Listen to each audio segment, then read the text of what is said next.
നമസ്കാരം. എല്ലാ പ്രിയപ്പെട്ടവർക്കും ശുഭദിനം ആശംസിച്ചുകൊണ്ട് ഗുഡ് മോർണിംഗ് കേരളം ആരംഭിക്കുകയാണ്. സ്വർണ്ണക്കൊള്ളയിൽ മൂന്നാം പ്രതിയായി എൻ വാസു കസ്റ്റഡിയിലായതോടെ പുതിയ വഴിത്തിരിവിലേക്ക് പോകുകയാണോ? SITയുടെ ചൂണ്ടയിൽ ഇനി ഏതൊക്കെ വമ്പൻ ഷാവുകൾ കുടുങ്ങും? കോൺഗ്രസ് മൂന്നാം ഘട്ട സമരത്തിന് ഒരുങ്ങുകയാണ്. ഒപ്പം ഡൽഹിയിലെ സ്ഫോടനം ചാവേർ ആക്രമണം അല്ലെന്ന സ്ഥിരീകരണമൊക്കെ കഴിഞ്ഞ ദിവസം വന്നിരുന്നു. NIA അടക്കം അന്വേഷിക്കുന്നുണ്ട്. സംസ്ഥാനങ്ങൾ കേന്ദ്രീകരിച്ചുള്ള ഒരു അന്വേഷണങ്ങളൊക്കെ പുരോഗമിക്കുന്നു. അങ്ങനെ വാർത്തകളുടെ സമഗ്രത വിശദമായി അറിയാം. ആദ്യം തലക്കെട്ടിലേക്ക്. ചെങ്കോട്ട ആക്രമണം ആസൂത്രിതമല്ലെന്നും പൊട്ടിത്തെറിച്ചത് നിർമ്മാണം പൂർത്തിയാകാത്ത ബോംബെന്നും NIA. കാറിനുള്ളിൽ ഉണ്ടായിരുന്നത് 60 കിലോയിലേറെ അമോണിയം നൈട്രേറ്റ്. ഡൽഹി, ഹരിയാന, ജമ്മു കശ്മീർ അടക്കമുള്ള സംസ്ഥാനങ്ങളിൽ പരിശോധന ശക്തം. സ്ഥിതിഗതികൾ വിലയിരുത്താൻ മന്ത്രിതല സുരക്ഷാ സമിതി യോഗം. ഇന്ന് പ്രധാനമന്ത്രി പങ്കെടുക്കും.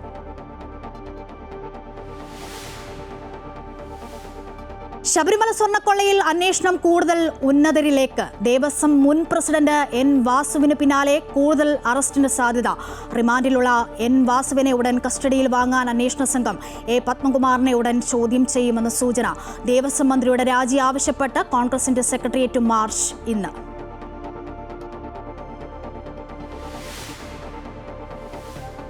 മൂലമറ്റം പവർ ഹൗസ് അറ്റകുറ്റപ്പണിക്കായി ഇന്ന് പുലർച്ചെ അടച്ചു. പെൻസ്റ്റോക്കിലെ ചോർച്ച പരിഹരിക്കാൻ 1 മാസം സമ്പൂർണ്ണ ഷട്ട്ഡൌണിലേക്ക്. സംസ്ഥാനത്ത് ദിവസം 780 മെഗാവാട്ട് വൈദ്യുതി കുറയും. വൈദ്യുതി പ്രതിസന്ധി ഉണ്ടാകില്ലെന്ന കണക്കുകൂട്ടലിൽ KSEB. കൊച്ചിയിൽ ജലസംഭരണി പൊട്ടിയതിനെ തുടർന്ന് തടസ്സപ്പെട്ട ജലവിതരണം ഭാഗികമായി പുനഃസ്ഥാപിച്ചു.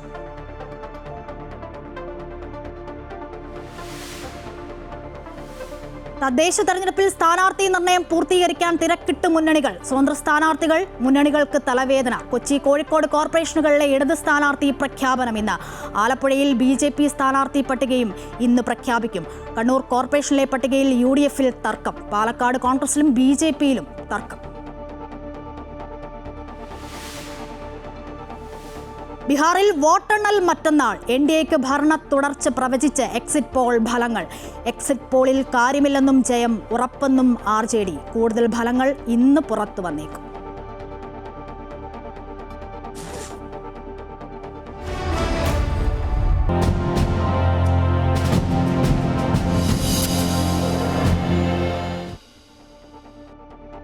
തലക്കെട്ടിൽ സൂചിപ്പിച്ച പോലെ തന്നെ അതീവ ജാഗ്രതയിലാണ് രാജ്യം. ഡൽഹി ചെങ്കോട്ട സ്ഫോടനത്തിൽ NIA അന്വേഷണം ഊർജിതമാക്കിയിട്ടുണ്ട്. അമോണിയം നൈട്രേറ്റ് ഉൾപ്പെടെ നിരവധി രാസവസ്തുക്കൾ ഉപയോഗിച്ചതായാണ് പ്രാഥമിക നിഗമനമുള്ളത്. 60 മുതൽ 70 കിലോ വരെ അമോണിയം നൈട്രേറ്റ് ഉപയോഗിച്ചു എന്നാണ് നിഗമനം. ഉമർ നബി 3 ദിവസമായി ചെങ്കോട്ട പരിസരത്തുണ്ടായിരുന്നുവെന്നും ഫോണുകൾ ഓഫാക്കിയിരുന്നുവെന്നും സംശയിക്കുന്നുണ്ട്. IEDയിലേക്ക് എത്തും മുൻപേ സ്ഫോടനം നടത്തേണ്ടി വന്നുവെന്നാണ് അന്വേഷണ സംഘത്തിന്റെ നിഗമനം. ഡൽഹി, ഹരിയാന, ജമ്മു കശ്മീർ തുടങ്ങിയ സംസ്ഥാനങ്ങളിലടക്കം തിരച്ചിൽ തുടരുന്നു. വിവരങ്ങൾ നൽകാൻ KK പ്രശാന്ത് ഉണ്ട് ഡൽഹിയിൽ നിന്നും. പ്രശാന്ത്, നമ്മളിപ്പോൾ സൂചിപ്പിച്ച പോലെ തന്നെ തലക്കെട്ടിൽ അടക്കം സൂചിപ്പിച്ച പോലെ തന്നെ കനത്ത ജാഗ്രതയിലാണല്ലോ രാജ്യം. ഇന്നലെ സ്ഥിരീകരണമൊക്കെ ഉണ്ടായിരുന്നു, പല സ്ഥിരീകരണങ്ങളും വരുന്നുണ്ടായിരുന്നു. ഒപ്പം NIAയുടെ അന്വേഷണം പുരോഗമിക്കുന്നു. എന്തൊക്കെ കാര്യങ്ങളാണ് പുതിയതായി കണ്ടെത്തിയിട്ടുള്ളത്? ഈ അന്വേഷണം ഏത് നിലയിലേക്ക് പോകുന്നു? എങ്ങനെ പുരോഗമിക്കും?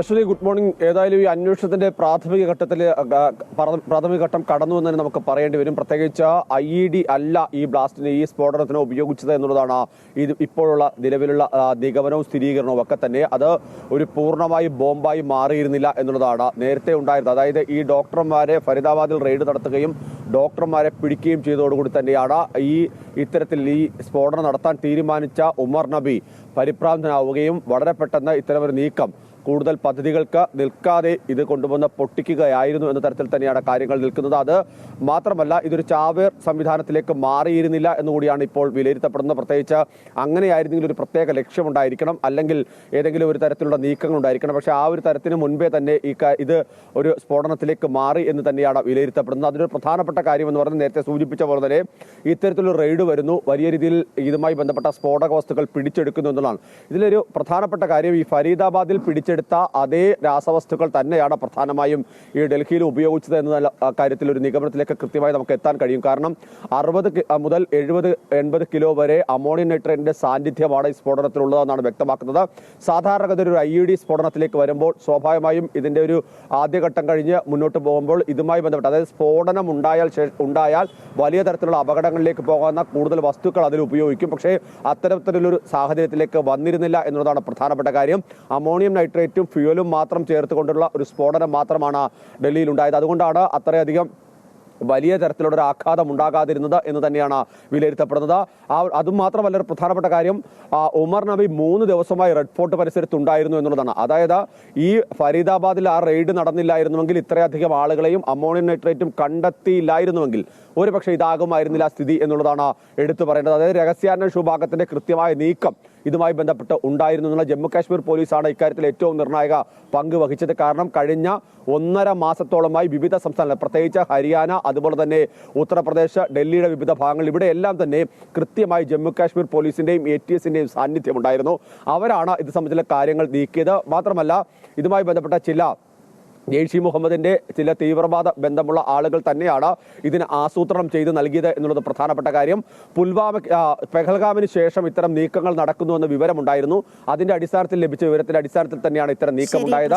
മറ്റൊരു പ്രധാനപ്പെട്ട കാര്യം, ഇന്നിപ്പോൾ ക്യാബിനറ്റ് സുരക്ഷാ കമ്മിറ്റി യോഗം ചേരുന്നുണ്ട്. ആ കമ്മിറ്റി യോഗം പ്രധാനമായും ഈ സാഹചര്യങ്ങൾ, അടിയന്തര സാഹചര്യങ്ങളെല്ലാം തന്നെ വിലയിരുത്തും. പ്രധാനമന്ത്രി നരേന്ദ്രമോദി, അമിത്ഷാ, അതുപോലെ തന്നെ നിർമ്മല സീതാരാമൻ, രാജ്നാഥ് സിംഗ് ഉൾപ്പെടെയുള്ള പ്രധാനപ്പെട്ട മന്ത്രിമാർ തന്നെയാണ് ഈ യോഗത്തിൽ പങ്കെടുക്കുകയും ചെയ്യുന്നത്. ശ്രീ അതുതന്നെയാണ് പ്രശാന്ത് സൂചിപ്പിച്ച പോലെ തന്നെ IEDയിലേക്ക് എത്തും മുൻപേ സ്ഫോടനം നടത്തേണ്ടി വന്നുവെന്നാണ് അന്വേഷണ സംഘത്തിന്റെ ഒരു നിഗമനം. ഡൽഹി, ഹരിയാന, ജമ്മു കാശ്മീർ തുടങ്ങിയ സംസ്ഥാനങ്ങളിലടക്കം ഈ തിരച്ചിൽ തുടരുകയാണ്. ദേശീയ ഏജൻസി അടക്കം അന്വേഷിക്കുന്നുണ്ട് എന്നുള്ളതാണ് വിവരങ്ങളാണ് ഡൽഹിയിൽ നിന്നും KK പ്രശാന്ത് നൽകിയത്. അതേസമയം ഇസ്ലാമാബാദിലെ ഹൈക്കോടതി വളപ്പിലുണ്ടായ സ്ഫോടനത്തിന് പിന്നിൽ ഇന്ത്യ എന്ന ഷഹബാസ് ഷെരീഫിന്റെ ആരോപണം തള്ളി വിദേശകാര്യ മന്ത്രാലയം രംഗത്തെത്തിയിട്ടുണ്ട്. വിഭ്രാന്തിയിലായ പാക് നേതൃത്വം വ്യാജമായ കഥകൾ മെനയാൻ ഉപയോഗിക്കുന്ന തന്ത്രമാണ് ഇതെന്ന് വിദേശകാര്യ മന്ത്രാലയ വക്താവ് രൺധീർ ജയ്സ്വാൾ പറഞ്ഞു. രാജ്യത്തിനകത്ത് അരങ്ങേറുന്ന സൈനിക അട്ടിമറി ശ്രമങ്ങളിൽ നിന്നും സ്വന്തം ജനതയുടെ ശ്രദ്ധ തിരിക്കാനാണ് ശ്രമമെന്നും ഇന്ത്യ പ്രതികരിച്ചു. 12 പേരാണ് സ്ഫോടനത്തിൽ കൊല്ലപ്പെട്ടത്. ഇന്ത്യൻ പിന്തുണയോടെ പ്രവർത്തിക്കുന്ന ഗ്രൂപ്പുകൾക്ക് ആക്രമണത്തിൽ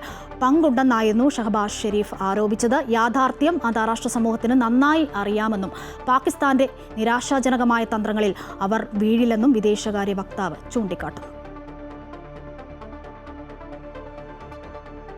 തലക്കെട്ടിൽ സൂചിപ്പിച്ച പോലെ തന്നെ മറ്റൊരു പ്രധാനപ്പെട്ട വാർത്തയിലേക്കാണ്. കഴിഞ്ഞ ദിവസം N. വാസു കസ്റ്റഡിയിലായിരുന്നു. മുൻ ദേവസ്വം പ്രസിഡന്റ് N. വാസുവിനെ അറസ്റ്റ് ചെയ്തതിന് പിന്നാലെ ശബരിമല സ്വർണ്ണക്കൊള്ളയിൽ അന്വേഷണം കൂടുതൽ ഉന്നതരിലേക്ക്. ചോദ്യം ചെയ്യലിന് ഹാജരാകാൻ ദേവസ്വം ബോർഡ് മുൻ പ്രസിഡന്റ് A. പത്മകുമാറിന് SIT notice. 2ാം തവണയാണ് പത്മകുമാറിന് നോട്ടീസ് നൽകുന്നത്. ആരോഗ്യ പ്രശ്നങ്ങൾ ചൂണ്ടിക്കാട്ടി ആദ്യം ഹാജരായിരുന്നില്ല. അതിനിടെ ദേവസ്വം മന്ത്രി രാജിവെക്കണമെന്നാവശ്യപ്പെട്ടുള്ള കോൺഗ്രസിന്റെ സെക്രട്ടേറിയറ്റ് മാർച്ചും ഇന്നാണ്. വിവരങ്ങൾ നൽകാൻ ആതിര രാധാകൃഷ്ണൻ ഉണ്ട് തിരുവനന്തപുരത്തു നിന്നും. ആതിര, സൂചിപ്പിച്ച പോലെ തന്നെ പത്മകുമാറിനെ വീണ്ടും ചോദ്യം ചെയ്യാനായിട്ടുള്ള നോട്ടീസ് അയച്ചിട്ടുണ്ട്. നേരത്തെ നോട്ടീസ് അയച്ചപ്പോൾ ഈ ആരോഗ്യ പ്രശ്നങ്ങളൊക്കെ ചൂണ്ടിക്കാട്ടി പിന്നീട് ഹാജരാകാം എന്നാണ് SIT അറിയിച്ചിട്ടുള്ളത്. ഈ N. വാസു കുടുങ്ങിയതോടെ ഈ വമ്പന്മാരൊക്കെ ഈ SITയുടെ വലയിലേക്കാകുമോ? ഒപ്പം കോൺഗ്രസിന്റെ 3ാം ഘട്ട പ്രതിഷേധമൊക്കെ ആരംഭിക്കാനിരിക്കുന്നു. ഇന്ന് മാർച്ചുണ്ട് സെക്രട്ടേറിയറ്റിലേക്ക്.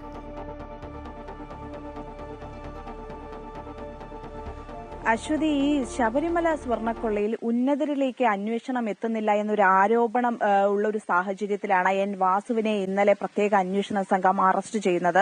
ഈ കൃത്യമായ രീതിയിൽ 4 അറസ്റ്റ് മുൻപ് നടന്നിരുന്നു. ആ 4 അറസ്റ്റിൽ പോറ്റിയുടെയും മുരാരി ബാബുവിന്റെയും സുധീഷ് കുമാറിന്റെയും ഉൾപ്പെടെ മൊഴിയുടെ അടിസ്ഥാനത്തിൽ കൃത്യമായ രീതിയിൽ ഗൂഢാലോചനയിൽ N. വാസുവിനും പങ്കുണ്ട് എന്നതിന്റെ അടിസ്ഥാനത്തിലാണ് ഇന്നലെ അറസ്റ്റ് രേഖപ്പെടുത്തുന്നത്. 2 ദിവസം രഹസ്യ കേന്ദ്രത്തിലായിരുന്നു ചോദ്യം ചെയ്യലുണ്ടായിരുന്നത്. അതിനുശേഷമാണ് ഇഞ്ചക്കലുള്ള ഓഫീസിൽ പോലും എത്തിക്കാതെ പെട്ടെന്നായിരുന്നു പത്തനംതിട്ട കോടതിയിലേക്ക് വൈദ്യപരിശോധനയ്ക്ക് ശേഷം കൊണ്ടുപോയത്.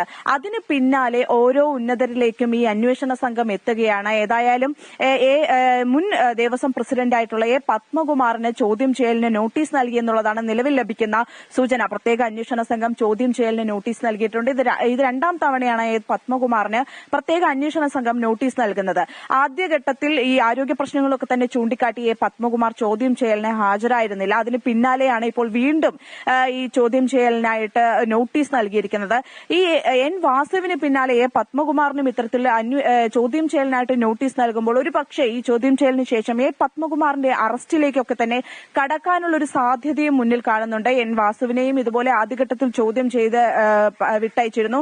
അതിനുശേഷം പോറ്റിയുടെയും സുധീഷ് കുമാറിന്റെയും മുരാരി ബാബുവിന്റെയും ഒക്കെ കൃത്യമായ മൊഴിയുടെ അടിസ്ഥാനത്തിൽ ഈ ചെമ്പ് എന്ന് രേഖപ്പെടുത്തുന്ന സമയത്ത് 2019 ഈ തട്ടിപ്പ് അല്ലെങ്കിൽ ഈ സ്വർണ്ണക്കൊള്ള നടക്കുന്ന സമയത്ത് തിരുവാഭരണം കമ്മീഷണർ ആയിരുന്നു എൻ വാസു. അതുകൊണ്ട് തന്നെ എൻ വാസുവിന് കൃത്യമായ പങ്കുണ്ട് എന്ന തെളിവിന്റെ അടിസ്ഥാനത്തിൽ അല്ലെങ്കിൽ അത്തരത്തിലുള്ള കൃത്യമായ മൊഴിയുടെ അടിസ്ഥാനത്തിലാണ് നേരത്തെ അറസ്റ്റ് രേഖപ്പെടുത്തിയിരുന്നത്. എ പത്മകുമാറിനും ഇത്തരത്തിലൊരു ചോദ്യം ചെയ്യലിന് നിലവിലെ ഈ നിർണായക ഒരു സമയത്ത് നോട്ടീസ് നൽകുമ്പോൾ എ പത്മകുമാറിന്റെ അറസ്റ്റിലേക്കും അന്വേഷണ സംഘം നീങ്ങാനുള്ളൊരു സാധ്യതയാണ് നിലവിൽ മുന്നിൽ കാണുന്നത്. ഏതായാലും ഈ സ്വർണ്ണക്കൊള്ളയിൽ കൂടുതൽ ഉന്നതരിലേക്ക് അന്വേഷണം എത്തുമെന്ന് തന്നെയാണ് നിലവിൽ ലഭിക്കുന്ന സൂചന.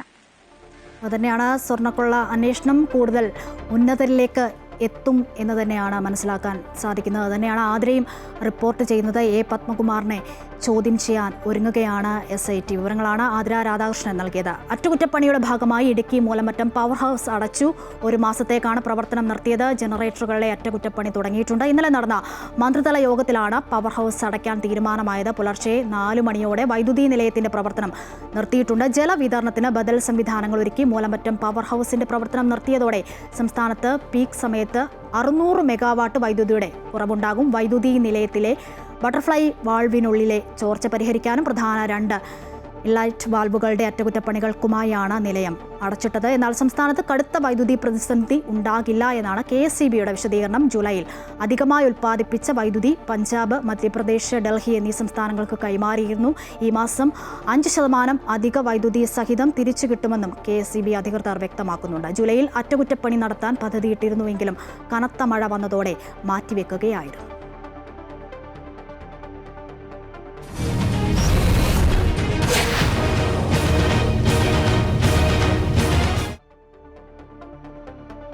തദ്ദേശ തെരഞ്ഞെടുപ്പിൽ കോർപ്പറേഷനുകളിലേക്കും നഗരസഭകളിലേക്കും മുന്നണികളുടെ സ്ഥാനാർത്ഥി പ്രഖ്യാപനം അവസാന ഘട്ടത്തിലേക്ക്. തർക്കങ്ങളുള്ള പലയിടത്തും സമവായത്തിലൂടെ പ്രഖ്യാപനം വേഗത്തിൽ പൂർത്തിയാക്കാനുള്ള ശ്രമമാണ്. അതേസമയം സീറ്റ് തർക്കത്തെ ചൊല്ലി പാർട്ടി വിട്ട് സ്വതന്ത്രരായി മത്സരിക്കുന്നവർ 3 മുന്നണികൾക്കും തലവേദനയാകുകയാണ്.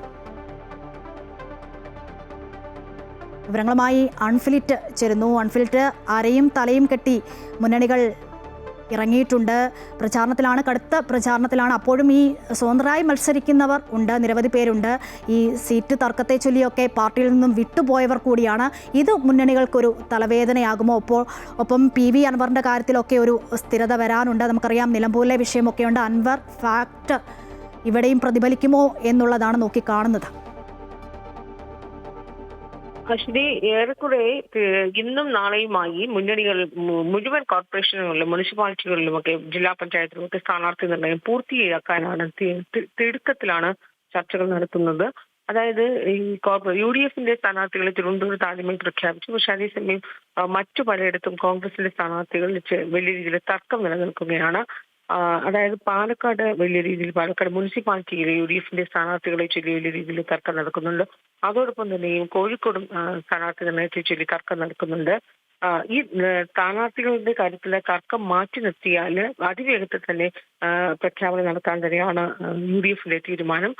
എന്നാൽ ഇടതുമുന്നണിയാകട്ടെ തിരുവനന്തപുരം കോർപ്പറേഷനിൽ സ്ഥാനാർത്ഥികളെ പ്രഖ്യാപിച്ചു കഴിഞ്ഞിരുന്നു. അത് വിജ്ഞാപനം വന്ന ഈ തെരഞ്ഞെടുപ്പ് തീയതി പ്രഖ്യാപിച്ച അന്ന് തന്നെ LDF സ്ഥാനാർത്ഥികളെ പ്രഖ്യാപിച്ചു. ഇന്ന് കൊച്ചിയിൽ പ്രഖ്യാപിക്കും. കൊച്ചി കോർപ്പറേഷനിലെ മുഴുവൻ സ്ഥാനാർത്ഥികളെയും ഇന്ന് ഇടതുമുന്നണി പ്രഖ്യാപിക്കും. ഇടതുമുന്നണി ഇന്ന് കൊച്ചിയൊപ്പം തന്നെ കോഴിക്കോടും ഇന്ന് സ്ഥാനാർത്ഥികളെ പ്രഖ്യാപിക്കാൻ തന്നെയാണ് ഏറെക്കുറെ സാധ്യത. അതേസമയം BJP ആകട്ടെ ആലപ്പുഴയിൽ നിന്ന് സ്ഥാനാർത്ഥികളെ ആലപ്പുഴ മുനിസിപ്പാലിറ്റിയിൽ നിന്ന് സ്ഥാനാർത്ഥികളെ അവിടെ ജില്ലാടിസ്ഥാനത്തിൽ സൗത്ത് നോർത്ത് ജില്ലാ അടിസ്ഥാനത്തിലാണ് സ്ഥാനാർത്ഥികളെ പ്രഖ്യാപിക്കുക. ഇപ്പൊ BJPയിലെ തന്നെ മുതിർന്ന നേതാക്കളാണ്, അതായത് കുമ്മനം രാജശേഖരൻ, ഒപ്പം തന്നെ S Suresh, BJP general secretary ആയിരിക്കുന്ന എസ് സുരേഷ്, അനൂപ് ആന്റണി, PC ജോർജ് എന്നീ നേതാക്കളാണ് മേഖല തിരിച്ച് ആലപ്പുഴയിൽ സ്ഥാനാർത്ഥികളെ പ്രഖ്യാപിക്കുന്നത്. അതോടൊപ്പം പാലക്കാടും സ്ഥാനാർത്ഥികളുടെ സ്ഥാനാർത്ഥി BJPയിൽ വലിയ രീതിയിൽ തർക്കം നിലനിൽക്കുന്നു. ഈ പാലക്കാട് മുനിസിപ്പാലിറ്റി സ്ഥാനാർത്ഥി നിർണയവും ഒപ്പം ജില്ലാ കമ്മിറ്റി സ്ഥാനാർത്ഥി നിർണയത്തെ ചൊല്ലി കോൺഗ്രസിലും തർക്കമുണ്ട്, ഒപ്പം തന്നെ BJPയിലും തർക്കമുണ്ട്. പ്രധാനമായും തർക്കങ്ങൾ വരുന്നത് സീറ്റ് നിർണയത്തെ ചൊല്ലിയാണ്. അങ്ങനെ സീറ്റ് നിർണയത്തെ ചൊല്ലി തർക്കമുള്ളവർ പാർട്ടി വിട്ട് മറുപാർട്ടിയിലേക്ക്, എതിർ പാർട്ടിയിലേക്ക്, എതിർ ചേരിയിലേക്കൊക്കെ ചേരുന്നു എന്നത്, അതോടൊപ്പം തന്നെ ചിലരൊക്കെ തന്നെ സ്വതന്ത്രരായി അതേ സീറ്റിൽ, അതേ മണ്ഡലത്തിൽ, ആ വാർഡിലൊക്കെ സ്വതന്ത്രരായി മത്സരിക്കുന്നു. ഏറ്റവും വലിയ പ്രതീക്ഷയുള്ളവർ സ്വതന്ത്രരായി മത്സരിക്കുമ്പോൾ അത് എല്ലാ മുന്നണികളിലും ഉണ്ട്. BJPയിലും കോൺഗ്രസിലുമാണ് കൂടുതൽ. അതേസമയം ഇടതു മുന്നണിയിലും ഇതേ പ്രശ്നം ഇടതു മുന്നണി അഭിമുഖീകരിക്കുന്നുണ്ട്. എന്നാൽ സ്വതന്ത്രരായി മത്സരിക്കാൻ തയ്യാറെടുക്കുന്നവരുടെ ഇംഗിതത്തിന് വഴങ്ങേണ്ടതില്ല. വഴങ്ങിയാൽ കൂടുതൽ പ്രശ്നങ്ങൾ സങ്കീർണമാകുമെന്ന വിലയിരുത്തൽ പൊതുവെ കോൺഗ്രസിനുണ്ട്. അങ്ങനെയെങ്കിൽ അവർ സ്വതന്ത്രരായി തന്നെ മത്സരിക്കട്ടെ എന്നാണ്. എന്തായാലും 2 ദിവസത്തിനകം തന്നെയും 3 മുന്നണികളും പ്രധാനപ്പെട്ട കോർപ്പറേഷനും മുനിസിപ്പാലിറ്റിയിലും ഒക്കെ തന്നെയും സ്ഥാനാർത്ഥി നിർണയം അതിവേഗത്തിൽ പൂർത്തിയായി പ്രഖ്യാപനം നടത്തുമ്പോൾ തന്നെയാണ് പ്രതീക്ഷിക്കുന്നത്.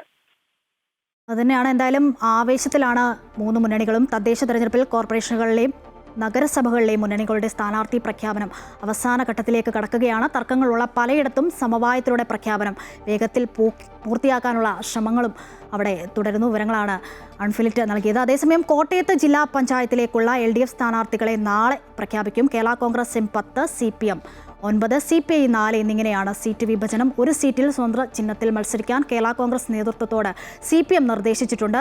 വാകത്താനം സീറ്റ് വെച്ചുമാറാൻ ആലോചിച്ചുവെങ്കിലും CPI തയ്യാറാകാത്ത വന്നതോടെയാണ് അയർക്കുന്നത്താകും പൊതു സ്വതന്ത്രന് മത്സരിക്കാൻ സാധ്യതയുള്ളത്. ഇന്ന് അന്തിമ ചർച്ച നടക്കുന്നുണ്ട്. UDFൽ കോൺഗ്രസ് 15, കേരള കോൺഗ്രസ് ജോസഫ് വിഭാഗം 8 എന്ന നിലയിലാണ് സീറ്റ് വിഭജനം. ഒരു സീറ്റ് വേണമെന്ന നിലപാട് മുസ്ലിം ലീഗ് കടുപ്പിച്ചിട്ടുണ്ട്. കേരള കോൺഗ്രസിന് 7 സീറ്റിൽ സ്ഥാനാർത്ഥികളായി സംവരണ മണ്ഡലമായ വെള്ളൂർ കോൺഗ്രസിന് നൽകി സീറ്റ് വെച്ചുമാറാനുള്ള നീക്കവും ജോസഫ് വിഭാഗം നടത്തുന്നുണ്ട്. സീറ്റ് വിഭജനം സംബന്ധിച്ച് NDAയിലും ചർച്ചകൾ പൂർത്തിയായിട്ടില്ല. അർഹമായ പരിഗണന ലഭിക്കാത്ത പഞ്ചായത്തുകളിൽ ഒറ്റയ്ക്ക് സ്ഥാനാർത്ഥികളെ നിർത്തി മത്സരിപ്പിക്കുമെന്ന നിലപാടിലാണ് BDJS നേതൃത്വം. കൊല്ലം കോർപ്പറേഷനിൽ ഇടതുഭരണത്തിലൂടെ ഉണ്ടായ വികസന മുരടിപ്പുകൾ അവസാനിപ്പിക്കാൻ BJPയിലൂടെ ഇത്തവണ കഴിയുമെന്ന് BJP സ്ഥാനാർത്ഥി കേണൽ S. ഡിന്നി പ്രതീക്ഷ പ്രകടിപ്പിക്കുകയാണ്. കൊല്ലം കോർപ്പറേഷനിലെ വടക്കേവിള ഡിവിഷനിൽ ആണ് BJP സംസ്ഥാന വക്താവ് കേണൽ S. ഡിന്നി മത്സരിക്കുന്നത്. നിലവിൽ 6 ഡിവിഷനുകളാണ് BJPക്ക് ഉള്ളതെങ്കിൽ ഇത്തവണ അതിൽ വലിയ മാറ്റങ്ങൾ ഉണ്ടാകുമെന്നും S. ഡിന്നി അമൃത ന്യൂസിനോട് പ്രതികരിച്ചു. BJP സംസ്ഥാന വക്താവ് കേണൽ S. ഡിന്നി അടക്കമുള്ളവരുടെ സ്ഥാനാർത്ഥി പട്ടിക, ആദ്യ പട്ടിക പ്രഖ്യാപിച്ചുകൊണ്ടാണ് BJP കൊല്ലം കോർപ്പറേഷനിലെ സ്ഥാനാർത്ഥി പട്ടിക പുറത്തുവിട്ടിരിക്കുന്നത്. വടക്കേവിള ഡിവിഷനിലാണ് BJPയുടെ സംസ്ഥാന വക്താവായ കേണൽ S. ഡിന്നി മത്സരിക്കുന്നത്. നമസ്കാരം. എങ്ങനെയുണ്ട് ഇത്തവണത്തെ ഒരു മത്സരം? ഇത്തവണത്തെ ഒരു മത്സരം നമുക്കെല്ലാവർക്കും അറിയാം, കേരളത്തിലെ ജനങ്ങൾക്ക് ഒരു മാറ്റം അവർക്ക് വേണമെന്നുള്ളൊരു ചിന്തയിലാണ് എല്ലാവരും. ആ മാറ്റം BJPയിലൂടെ ആയിരിക്കും എന്നും ഒരു ധാരണ അല്ലെങ്കിൽ ഒരു വിശ്വാസം എന്ന് പൊതുജനത്തിനുണ്ട്. പ്രത്യേകിച്ച് കൊല്ലം കോർപ്പറേഷൻ പോലുള്ളൊരു കാര്യത്തിൽ നോക്കുകയാണെങ്കിൽ ഇവിടെ ഇന്ന് ജനങ്ങൾക്ക് ആവശ്യം ഒരു മാലിന്യമുക്തമായിട്ടൊരു കൊല്ലം, തെരുവ് നായ ശല്യമില്ലാത്തൊരു കൊല്ലം, അതുപോലെ തന്നെ അഴിമതിയില്ലാത്തൊരു കൊല്ലം, അതുപോലെ തന്നെ സ്വന്തം ആളുകളെ മാത്രം നോക്കുന്ന രീതിയിലുള്ള കൗൺസിലേഴ്സും മേയർമാരും വേണ്ട, സ്വന്തം മക്കളെ മാത്രം ചൈനയിലും അവിടെയൊക്കെ കൊണ്ടുപോയി വിട്ട് അവരെ മാത്രം MBBS ഒക്കെ പഠിപ്പിക്കുക, സാധാരണക്കാരുടെ കുട്ടികൾ എങ്ങനെയായാലും ഒരു പ്രശ്നമില്ല എന്നുള്ള അതൊക്കെ മാറി സാധാരണക്കാരുടെ ആളുകളുടെ പ്രശ്നം എന്താണെന്ന് മനസ്സിലാക്കി വികസനം എന്താണെന്ന് കൊല്ലവും അറിയണം. ഞങ്ങൾ കഴിഞ്ഞ പ്രാവശ്യം 6 ഡിവിഷൻ ഞങ്ങൾക്ക് ഉണ്ടായിരുന്നു കൗൺസിലേഴ്സ്. 17 സ്ഥലത്തും ഞങ്ങൾ 2ാം സ്ഥാനത്തായിരുന്നു. അതുപോലെ തന്നെ വളരെ ചെറിയ മാർജിനിലാണ് മറ്റുള്ള സ്ഥലത്തും നമ്മൾ തോറ്റത്. അപ്പം ഇപ്രാവശ്യം ആ ഒരു കാര്യത്തിൽ വലിയ മാറ്റമുണ്ട്. കാരണം ഞാൻ നേരത്തെ പറഞ്ഞ പോലെ ആളുകൾ അത്രമാത്രം മടുത്തിരിക്കുകയാണ്. ആളുകൾക്കൊരു മാറ്റം വേണം. നമ്മളൊരു ബാലൻസ് ആയിട്ടാണ് നോക്കുന്നത് ഇപ്രാവശ്യം. കാരണം ഇതിനകത്ത് നമ്മൾ നോക്കുന്നത് വിജയ സാധ്യത എന്നുള്ള ഒരു ഘടകം മാത്രമാണ് നമ്മൾ ഇപ്രാവശ്യം നോക്കുന്നത്. അതിനകത്ത് യുവാക്കൾ ധാരാളം, ഇപ്പം തന്നെ ഈ 21 ലിസ്റ്റിൽ തന്നെ നിങ്ങൾ കണ്ടു കാണും, ധാരാളം യുവാക്കളുണ്ട്, യുവതികളുണ്ട്. അപ്പോൾ ആ രീതിയിലുള്ള ഒരു ലിസ്റ്റ് തന്നെയായിരിക്കും ഇനി വരാൻ പോകുന്ന നെക്സ്റ്റ് പട്ടിക വരുമ്പോഴും. അപ്പം ഭാരതീയ ജനതാ പാർട്ടിയെ സംബന്ധിച്ചോളം എപ്പോഴും യുവാക്കളും, ഇപ്പോൾ എന്നെപ്പോലെ ഒരാൾ, ഞാനിപ്പോൾ സൈന്യത്തിലായിരുന്നു, അപ്പോൾ എന്നെപ്പോലെ ഒരാൾക്ക് പോലും ഓപ്പർച്യൂണിറ്റി കൊടുക്കുന്ന ഒരേ ഒരു പാർട്ടി എന്ന് വെച്ചാൽ ഭാരതീയ ജനതാ പാർട്ടി തന്നെയാണ്. ഇപ്പോൾ നമുക്കറിയാം ട്രിവാൻഡ്രത്ത് ഷീലേഖ IPS, അങ്ങനെ നിരവധി വേറെ വ്യത്യസ്ത മേഖലയിൽ അവരവരുടെ കഴിവുകളും അവരവർ പ്രവർത്തിച്ച പരിചയം കൊണ്ടും തിരിച്ച് വീണ്ടും സമൂഹത്തിന് വേണ്ടി എന്തെങ്കിലും ചെയ്യണം എന്നുള്ള ഒരു വിചാരത്തിലേക്ക് വരുന്ന ആളുകൾക്ക് ഏറ്റവും കൂടുതൽ എന്താ പറയുക, ഒരു ഉത്സാഹം അല്ലെങ്കിൽ ഏറ്റവും കൂടുതൽ പ്രചോദനം നൽകുന്ന ഒരു പ്രസ്ഥാനമാണ് ഭാരതീയ ജനതാ പാർട്ടി. അതിൻ്റെ ഒരു റിഫ്ലക്ഷൻ ഈ നെക്സ്റ്റ് കാൻഡിഡേറ്റ് ലിസ്റ്റിലും കാണാം.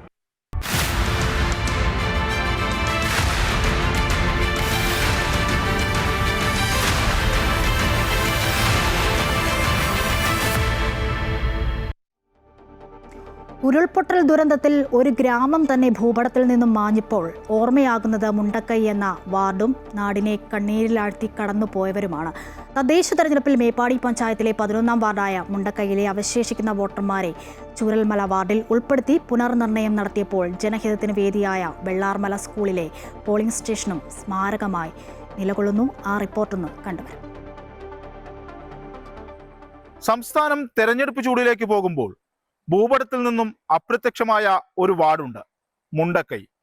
ആളും ആരവുമില്ലാത്ത നാടായി മുണ്ടക്കൈ മാറിയിരിക്കുന്നു. മേപ്പാടി പഞ്ചായത്തിലെ 10, 11, 12 വാർഡുകളിലെ വോട്ടർമാരാണ് ദുരന്തത്തിന്റെ ഇരകളായി മൺമറഞ്ഞുപോയത്. ഇതോടൊപ്പം മുണ്ടക്കൈ എന്ന പേരിലുള്ള 11ാം വാർഡും ഇല്ലാതായി. എന്നാൽ ആ നാമധേയം അങ്ങനെ മറക്കാൻ കഴിയില്ലല്ലോ. വാർഡ് പുനർനിർണയത്തിൽ 11ാം വാർഡിന് മുണ്ടക്കൈ ചൂരൽമല എന്നു പേര് നൽകി. 2 വാർഡുകളും കൂട്ടിച്ചേർത്ത് വെച്ചാലും കരട് വോട്ടർ പട്ടികയിൽ കഴിഞ്ഞ തവണത്തെ അപേക്ഷിച്ച് 406 പേരുടെ കുറവ് കാണാം. പണ്ട് ഈ ടൈമിൽ 12ാം വാർഡിൽ പറഞ്ഞ മുണ്ടക്കൈ ഒരു ഇലക്ഷൻ വർക്ക് സൂപ്പറായി പ്രവർത്തിക്കുന്ന ടൈമായിരുന്നു. ഒരു ചൂട് പിടിച്ചൊരു പ്രദേശമായിരുന്നു മുണ്ടക്കൈ. ഇപ്പോൾ ആ വാർഡ് ഉരുൾപൊട്ടലിലൂടെ നഷ്ടപ്പെട്ടിരിക്കുകയാണ്. ഇപ്പോൾ 12ാം വാർഡും 11ാം വാർഡും ഒന്നായിട്ട് ഇപ്പോൾ ഒരു 11ാം വാർഡാണ് ഇപ്പോൾ നിലവിലുള്ളത്. രാഷ്ട്രീയത്തിൽ ജനങ്ങൾ താമസിക്കുന്നവർ പല ദിക്കിലുമാണ്. 1100 വോട്ടർമാരാണ് ഇവിടെയുള്ളത്. ദുരന്തത്തിൽ ചൂരൽമല, മുണ്ടക്കൈ വാർഡുകളിൽ ഉൾപ്പെട്ട 236 വോട്ടർമാരാണ് മരിച്ചത്. വെള്ളാർമല സ്കൂളിലെ പോളിംഗ് സ്റ്റേഷനും ഇനി ഉണ്ടാകില്ല. അത് തൊട്ടടുത്ത നീലിക്കാപ്പ് പള്ളിയിലേക്ക് മാറും. പിറന്ന നാടിൽ നിന്നും ഉരുൾ അടർത്തി മാറ്റി പലായനം ചെയ്തവർ വാടക വീടുകളിൽ നിന്ന് ചൂരൽമലയിലേക്ക് വോട്ട് ചെയ്യാനായി എത്തും. കൽപ്പറ്റയിലെ ടൗൺഷിപ്പിലേക്ക് വൈകാതെ അതിജീവിതർ മാറുന്നതോടെ ഇവർ ചൂരൽമല എന്ന മേൽവിലാസത്തിൽ നിന്നും പൂർണ്ണമായും ഒഴിവാകും. രതീഷ് കുഞ്ചത്തൂർ, അമൃത ന്യൂസ്, വയനാട്. കോഴിക്കോട് കൊടുവള്ളി നഗരസഭ വലിയ ഭൂരിപക്ഷത്തിൽ UDF ആണ് ഭരിക്കുന്നത്. അതേസമയം നഗരസഭയിലെ വികസന പ്രവർത്തനങ്ങളുടെ അപര്യാപ്തത ചൂണ്ടിക്കാട്ടി ഒരു അട്ടിമറി വിജയം പ്രതീക്ഷിക്കുന്നുമുണ്ട് LDF. ലീഗിന് കരുത്തുള്ള നഗരസഭയിൽ ഭരണ തുടർച്ച ഉണ്ടാകുമെന്ന പ്രതീക്ഷയിൽ തന്നെയാണ് UDF ഉള്ളത്. മുസ്ലിം ലീഗിന് വ്യക്തമായ മേൽക്കൈയുള്ള നഗരസഭയാണ് കൊടുവള്ളി നഗരസഭ. പക്ഷേ മുസ്ലിം ലീഗിനും UDFനും കാര്യങ്ങൾ ഇത്തവണ എളുപ്പമാകുമോ എന്ന് കണ്ടറിയണം.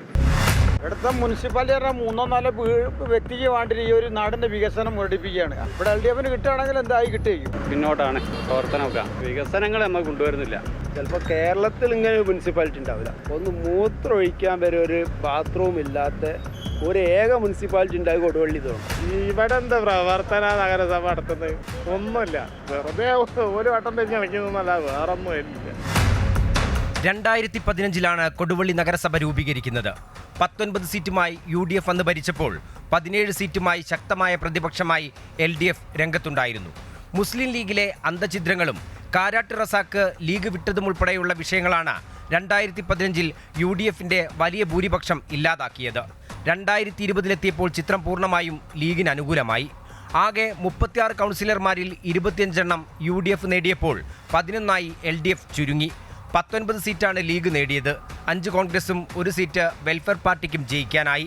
നഗരസഭാ കെട്ടിടം, കൊടുവള്ളിയിലെ ഗതാഗതക്കുരുക്ക്, വികസനമില്ലായ്മ, ഇതെല്ലാം തന്നെയാണ് LDF പ്രചരണായുധം. ഒരു 10 മിനിറ്റ് കൂടി കഴിഞ്ഞാൽ ഈ കൊടുവള്ളി നിശ്ചലാവും. ട്രാഫിക് ബ്ലോക്കാണ്. അതിനുവേണ്ടി കൊണ്ടുവന്ന പദ്ധതിക്ക് എതിര് നിന്നത് ഇവിടുത്തെ നഗരസഭ അടക്കമുള്ള ആളുകളാണ്. വർഷങ്ങളായിട്ടുള്ള മുറവിളിയാണ്. ഇന്നും അത് നല്ലൊരു ബാത്റൂം സൗകര്യം ഇവിടെ ഉണ്ടായിട്ടില്ല. അവിടേക്ക് കറണ്ട് കണക്ഷൻ ഇല്ല. രാവിലെയും വൈകിട്ട് വരുന്ന ആളുകൾ മെഴുകുതിരി കത്തിച്ച് വെച്ച് പ്രാഥമിക അറിവ് നിർവഹിക്കുന്ന അവസ്ഥയാണുള്ളത്. ഇപ്പോൾ നിങ്ങൾക്ക് കാണാം, ഇപ്പോൾ ഇവിടെ ഈ ബിൽഡിംഗ് ഇങ്ങനെ നോക്കുകുത്തിയായിട്ട് 1.5-2 വർഷത്തോളമായി. ഇത് നേരത്തെ സർക്കാർ അനുവദിച്ച ഫണ്ട് വെച്ചിട്ട് മാറ്റി നിർമ്മിക്കാൻ പറ്റിയിരുന്നു. ഇവിടുത്തെ ഭരണാധികാരികളുടെ പിടിപ്പുകേട് കൊണ്ട് ഇതും നിശ്ചലാവസ്ഥയിലാണ്. അതേസമയം ഭരണ തുടർച്ചയുണ്ടാകുമെന്ന പ്രതീക്ഷയിൽ തന്നെയാണ് UDF. ഇപ്പോൾ ഒരു നഗരം എങ്ങനെ ഏറ്റവും വൃത്തിയായി സൂക്ഷിക്കാൻ കഴിയും? അവിടുത്തെ പിന്നെ വയോജനങ്ങളടക്കമുള്ള അല്ലെങ്കിൽ ഭിന്നശേഷിക്കാരടക്കമുള്ള ആളുകൾ എങ്ങനെ സംരക്ഷിക്കാൻ കഴിയും? അത്തരം കാര്യങ്ങളിലാണ് ഞങ്ങൾ ഏറ്റവും കൂടുതൽ ശ്രദ്ധ കൊടുത്തത്. അവർക്ക് വലിയ രീതിയിലുള്ള ഹെൽപ്പ് ചെയ്യാൻ ഈ നഗരസഭ കഴിഞ്ഞിട്ടുണ്ട്. വളരെ ക്ലീനായിട്ടുള്ളൊരു നഗരസഭ സൃഷ്ടിച്ചെടുക്കാൻ കഴിഞ്ഞിട്ടുണ്ട്. കൊടുവള്ളി മുനിസിപ്പാലിറ്റിയിൽ UDFന് ഇപ്പം 25 സീറ്റാണുള്ളത്. പ്രതിപക്ഷത്തിന് 11 സീറ്റേ ഉള്ളൂ. ഞങ്ങളത് 30 സീറ്റാക്കി വർദ്ധിപ്പിക്കുമെന്ന് യാതൊരു സംശയവുമില്ല. അത്രമാത്രം സപ്പോർട്ട് ഓരോ വാർഡിൽ നിന്നും നമുക്കുണ്ട്. പറയുന്നുണ്ട്. UDFന് മേൽക്കൈയുള്ള കൊടുവള്ളി നഗരസഭയിൽ ശക്തമായ പ്രചരണം കൊണ്ട് മാത്രമേ LDFന് ഒരു അട്ടിമറി വിജയമെങ്കിലും കരസ്ഥമാക്കാനാകൂ. MM Ragesh, Amrita news, Kozhikode.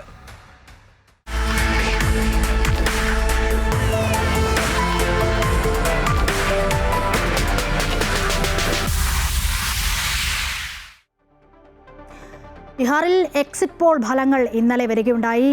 NDAക്ക് വലിയ മുൻതൂക്കമാണ് പ്രവചിക്കുന്നത്. പക്ഷേ ഈ എക്സിറ്റ് പോൾ ഫലങ്ങളെ ഒക്കെ തള്ളുകയാണ് മഹാസഖ്യം. നിലവിലെ ബീഹാറിൻ്റെ സാഹചര്യവുമായി വലിയ അന്തരമുള്ളതാണ് എക്സിറ്റ് പോൾ ഫലമെന്ന് കോൺഗ്രസ് നേതാക്കൾ അടക്കം പറയുന്നു. എക്സിറ്റ് പോളുകൾക്ക് യാഥാർത്ഥ്യവുമായി വലിയ ദൂരമുണ്ടെന്ന് RJD നേതാക്കളും പറയുന്നു. യഥാർത്ഥ ഫലം വരുമ്പോൾ മുഖ്യമന്ത്രി സ്ഥാനത്ത് നിതീഷ് കുമാർ ഉണ്ടാകില്ലെന്ന് RJD MP സുധാകർ സിംഗ് വ്യക്തമാക്കി. അതേസമയം ബീഹാറിൻ്റെ യഥാർത്ഥ ചിത്രമാണ് എക്സിറ്റ് പോളിൽ പ്രതിഫലിച്ചത് എന്നാണ് NDA നേതാക്കളുടെ വാദം. എക്സിറ്റ് പോൾ ഫലങ്ങൾ തള്ളി പ്രശാന്ത് കിഷോറിന്റെ ജൻ സുരാജ് പാർട്ടിയും രംഗത്തെത്തിയിട്ടുണ്ട്.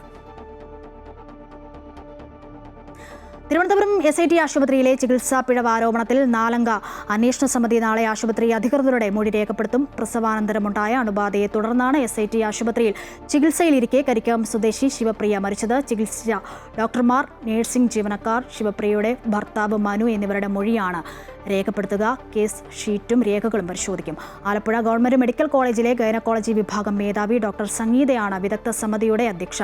വെള്ളിയാഴ്ച റിപ്പോർട്ട് സമർപ്പിക്കാനാണ് നിർദ്ദേശം. കൃത്യമായ അന്വേഷണം നടത്തി നീതി ഉറപ്പാക്കണമെന്നാണ് ശിവപ്രിയയുടെ കുടുംബത്തിന്റെ ആവശ്യം. അതേസമയം സർക്കാർ മെഡിക്കൽ കോളേജ് ഡോക്ടർമാരുടെ സമ്പൂർണ്ണ പണിമുടക്ക് നാളെയാണ്. നിരന്തരമായ തങ്ങളുടെ ആവശ്യങ്ങൾക്ക് മുൻപിൽ സർക്കാർ മുഖം തിരിച്ചതോടെയാണ് സമ്പൂർണ്ണ പണിമുടക്കുമായി ഡോക്ടർമാർ മുന്നോട്ടു പോകുന്നത്. OP ബഹിഷ്കരണവും തുടരും. പണിമുടക്ക് പ്രഖ്യാപിച്ചതിന് പിന്നാലെ ആരോഗ്യമന്ത്രി വിളിച്ച ചർച്ചയും പരാജയപ്പെട്ടിരുന്നു. ശമ്പള കുടിശ്ശികയുമായി ബന്ധപ്പെട്ട ചർച്ച നടത്താൻ ധനവകുപ്പുമായി കൂടിക്കാഴ്ച നടത്തണമെന്നും രേഖാമൂലം ഉറപ്പ് നൽകണമെന്നും ഡോക്ടർമാർ ആവശ്യപ്പെട്ടിരുന്നു. എന്നാൽ തെരഞ്ഞെടുപ്പ് പെരുമാറ്റച്ചട്ടം നിലവിൽ ഉള്ളതിനാൽ പുതിയ തീരുമാനങ്ങൾ എടുക്കാൻ ആകില്ല എന്നായിരുന്നു സർക്കാരിന്റെ വാദം. ഇതിന് പിന്നാലെ OP ബഹിഷ്കരണവും സമ്പൂർണ്ണ പണിമുടക്കുമായി മുന്നോട്ടു പോകാൻ ഡോക്ടർമാർ തീരുമാനിക്കുകയായിരുന്നു. 21, 29 തീയതികളിലും OP ബഹിഷ്കരിക്കും. വർക്കലയിൽ ട്രെയിനിൽ നിന്നും നന്ദിയോട് സ്വദേശി ശ്രീകുട്ടിയെ ചവിട്ടി പുറത്തേക്ക് തള്ളിയിട്ട കേസിൽ അറസ്റ്റിലായ സുരേഷ് കുമാറിന്റെ തിരിച്ചറിയൽ പരേഡ് നാളെ നടക്കും. പൂജപ്പുര സെൻട്രൽ ജയിലിൽ ചീഫ് ജുഡീഷ്യൽ മജിസ്ട്രേറ്റിന്റെ സാന്നിധ്യത്തിലാണ് പരേഡ് നടക്കുക. ആക്രമണം നടന്നപ്പോൾ ശ്രീകുട്ടി ഒപ്പമുണ്ടായിരുന്ന കൂട്ടുകാരി അർച്ചനയ്ക്ക് മുന്നിലാണ് സുരേഷിനെ എത്തിക്കുക. അർച്ചന തിരിച്ചറിഞ്ഞാൽ സുരേഷിനെ അന്വേഷണ സംഘം കസ്റ്റഡിയിൽ വാങ്ങും.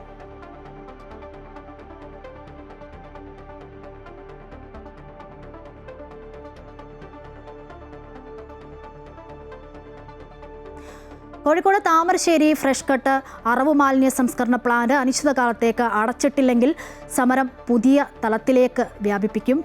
സമരസമിതി അതിനുള്ള ഒരുക്കത്തിലാണ്. പ്ലാന്റ് ഭാഗികമായി തുറന്നതോടെയാണ് സമരസമിതി ഇത്തരത്തിൽ സമരം കടുപ്പിക്കുന്നത്. ഇവർക്ക് പിന്തുണയുമായി രാഷ്ട്രീയ പാർട്ടികളും രംഗത്തെത്തിയിട്ടുണ്ട്. ഫ്രഷ് കട്ട് കമ്പനി അധികൃതർ ഹൈക്കോടതിയെ സമീപിക്കുകയും പ്ലാന്റ് തുറന്ന് പ്രവർത്തിക്കാൻ സംരക്ഷണം ഉറപ്പാക്കുന്നതിനുള്ള അനുകൂല വിധി വ്യാഴാഴ്ച നേടിയെടുത്തിരുന്നു. ഇതേ തുടർന്നാണ് 18 ദിവസത്തെ ഇടവേളയ്ക്ക് ശേഷം കഴിഞ്ഞ ദിവസം താമരശ്ശേരി ഫ്രഷ് കട്ട് അറുമാലിന്യ സംസ്കരണ പ്ലാന്റ് ഭാഗികമായി തുറന്നത്. ഇതിനു പിന്നാലെ പ്രതിഷേധം സെക്രട്ടേറിയറ്റിലേക്ക് ഉൾപ്പെടെ വ്യാപിപ്പിക്കാനാണ് സമരസമിതിയുടെ നീക്കം. പ്ലാന്റ് അനിശ്ചിതകാലത്തേക്ക് അടച്ചിടണമെന്ന ആവശ്യം അംഗീകരിക്കുന്നതുവരെ സമരത്തിൽ നിന്ന് പിന്നോട്ടില്ലെന്ന തീരുമാനത്തിലാണ് സമരസമിതി. തങ്ങൾ നേരിടുന്ന പ്രശ്നം അറിയാൻ പോലും കളക്ടർ സ്ഥലം സന്ദർശിച്ചിട്ടില്ലെന്നും നിരവധി തവണ ആവശ്യപ്പെട്ടിട്ടും കേസിൽ ഉൾപ്പെട്ടവരുടെ ലിസ്റ്റ് പോലീസ് ഇതുവരെ പുറത്തുവിട്ടിട്ടില്ലെന്നും സമരസമിതി പ്രവർത്തകർ പറയുന്നു. ഈ സംഭവം നടന്നിട്ട് ഇതുവരെയും ഈ നിമിഷം വരെയും ബഹുമാനപ്പെട്ട ജില്ലാ കളക്ടർ സംഭവ സ്ഥലം സന്ദർശിച്ച് ഈ ഞങ്ങൾ സമരക്കാരെ നേരിട്ടൊന്ന് കാണാനുള്ള സമയം അദ്ദേഹത്തിനുണ്ടായില്ല. എന്ത് പ്രവർത്തനമാണ് അദ്ദേഹം നടന്നത്, എന്ത് നിയമമാണ് നടന്നത്? ബഹുമാനപ്പെട്ട ഞങ്ങളുടെ MLA കളക്ടറെ വിളിച്ചിട്ട് പറഞ്ഞു രാത്രി കാലങ്ങളിലുള്ള ഇവിടുത്തെ അന്വേഷണം നടത്തണമെന്ന് പറഞ്ഞു. കളക്ടർ വാക്കിന് പുല്ല് വില കൽപ്പിച്ചുകൊണ്ടില്ല. അന്ന് രാത്രിയും അവിടെ കയറി പോലീസുകാർ ആറാടിയത്, ഞങ്ങളുടെ വീടുകൾ തട്ടി തുറന്നത്, സ്ത്രീകൾ തുണി വാരി പൊത്തിപ്പിടിച്ചുകൊണ്ട് ഓടുമ്പം ബെഡ്റൂമിന് വാതിലേക്ക് ഏത് നിയമമാണ് ഇത്? എന്ത് നിയമമാണ്? സ്ത്രീകൾ മാത്രമുള്ള വീടുകളിൽ കയറിയിട്ട് അവർ തുണി മാറുന്ന സ്ഥലത്തേക്ക് പാഞ്ഞു കയറുന്ന പോലീസ് ഇതെന്തുകൊണ്ട് അധികാരികൾ കാണാത്തത്? എന്നിട്ട് ഇവരെന്തുകൊണ്ട് ഞങ്ങളുടെ ആൾക്കാരുടെ പേരിൽ ലിസ്റ്റ് തരാത്തത്? ഇതെന്ത് അക്രമമാണ് ഇവർ കാണിക്കുന്നത്? പ്ലാന്റ് അടച്ചുപൂട്ടുന്നതുവരെ കട്ടിപ്പാറയിലെ ജനങ്ങൾക്കൊപ്പം ഉണ്ടാകുമെന്ന് രാഷ്ട്രീയ പാർട്ടികളും ഉറപ്പു നൽകുന്നുണ്ട്. അമൃത ന്യൂസ്, കോഴിക്കോട്. 25 വർഷത്തോളമായി അടഞ്ഞുകിടക്കുന്ന പീരുമേട് ടീ കമ്പനി തുറക്കുമെന്ന് തൊഴിലാളികളുടെ പ്രതീക്ഷകൾ അവസാനിക്കുകയാണ്. തേയിലത്തോട്ടത്തിലെ 2 ഫാക്ടറികളും പൊളിച്ചുമാറ്റി. തൊഴിലാളികൾക്ക് ആനുകൂല്യങ്ങൾ നൽകാനെന്ന പേരിലാണ് ഫാക്ടറികൾ പൊളിച്ചു വിറ്റതെങ്കിലും ഇവർക്ക് 1 രൂപ പോലും നൽകാൻ കമ്പനി ഉടമകൾ തയ്യാറായില്ല. 2000 ഡിസംബർ 13-നാണ് പീരുമേട് ടീ കമ്പനി ഉടമകൾ ഉപേക്ഷിച്ചു പോയത്. ലോണ്ടറി, ചീന്തലാർ തോട്ടങ്ങളിലായി 4000-ഓളം തൊഴിലാളികളാണ് പണിയെടുത്തിരുന്നത്. തോട്ടമടച്ചതോടെ തൊഴിലാളികളുടെ ജീവിതം ദുരിതപൂർണമായി. അറ്റകുറ്റപ്പണികൾ നടത്താതെ ലയങ്ങൾ തകർന്നു വീണു. കമ്പനി ആശുപത്രി അടച്ചതോടെ ചികിത്സാ സൗകര്യങ്ങൾ ഇല്ലാതായി. ജീവിതം വഴിമുട്ടിയ നിരവധി തൊഴിലാളികൾ ആത്മഹത്യയിൽ അഭയം തേടി. കുട്ടികളുടെ വിദ്യാഭ്യാസം നിലച്ചു. പലരും തോട്ടത്തിൽ നിന്ന് മറ്റു ജോലികൾ തേടി മലയിറങ്ങി. അവശേഷിച്ചിരുന്നവർ എന്നെങ്കിലും തോട്ടം തുറക്കുമെന്ന പ്രതീക്ഷയിൽ കാത്തിരുന്നു. എന്നാൽ കോടതി വിധിയുടെ പിന്തുണയോടെ തോട്ടമുടമകൾ ഫാക്ടറി പൊളിച്ചുമാറ്റി. തോട്ടം തുറക്കുമെന്ന അവസാന പ്രതീക്ഷയും ഇതോടെ അസ്തമിച്ചു. എത്ര മക്കള് ജീവിച്ച തേലപ്പുര പോയി. ഞങ്ങൾക്ക് ഫോട്ടോ വീടെല്ലാം പോയി, എല്ലാം ചോരുന്നതാ. ഞാൻ പിന്നെ എനിക്ക് ആരുമില്ല. എന്തെങ്കിലും എസ്റ്റേറ്റിൽ ഇനി എന്നാ ചെയ്യാനാ? എസ്റ്റേറ്റിൽ ഇനി നടക്കത്തും ഇല്ല, ഒന്നുമില്ല. അഥവാ ഒന്നാണേലും അങ്ങോട്ടും ഇങ്ങോട്ടും തള്ളിപ്പിരിഞ്ഞ് ഓരോരുത്തർ കൊണ്ടുപോകും. പിന്നെ ഈ തേയിലക്കാട് കൊണ്ട് ഇപ്പം തേയിലക്കാടാണേലും എനിക്ക് പോയി എടുക്കാൻ പറ്റാതെ ഞാനത് കൊടുത്ത്. എസ്റ്റേറ്റ് കൊണ്ട് വഴിയില്ല. എന്നെപ്പോലുള്ള ആൾക്കാർ ജീവിക്കാൻ ബുദ്ധിമുട്ടാണ്. തൊഴിലാളികൾക്ക് ശമ്പള കുടിശ്ശികയും ബോണസും നൽകാതെയാണ് ഉടമകൾ തോട്ടം അടച്ചുപൂട്ടിയത്. ആനുകൂല്യങ്ങൾ നൽകാനെന്ന പേരിലാണ് ഫാക്ടറികൾ പൊളിച്ചുമാറ്റിയതെങ്കിലും തൊഴിലാളികൾക്ക് 1 രൂപ പോലും കിട്ടിയില്ല. 1/4 നൂറ്റാണ്ടായുള്ള കാത്തിരിപ്പ് ഇപ്പോൾ അവസാനിച്ചു കഴിഞ്ഞു. പീരുമേട് ടീ കമ്പനി എന്നെങ്കിലും തുറക്കുമെന്ന പ്രതീക്ഷകൾക്ക് ഇനി അടിസ്ഥാനമില്ലെന്ന യാഥാർത്ഥ്യം തിരിച്ചറിയുകയാണിവർ. തലമുറകളായി കഴിഞ്ഞു വന്ന തോട്ടത്തിൽ നിന്ന് വെറും കൈയോടെ ഇറങ്ങിപ്പോകേണ്ടി വരുമെന്ന ആശങ്കയിലാണ് തൊഴിലാളി കുടുംബങ്ങൾ.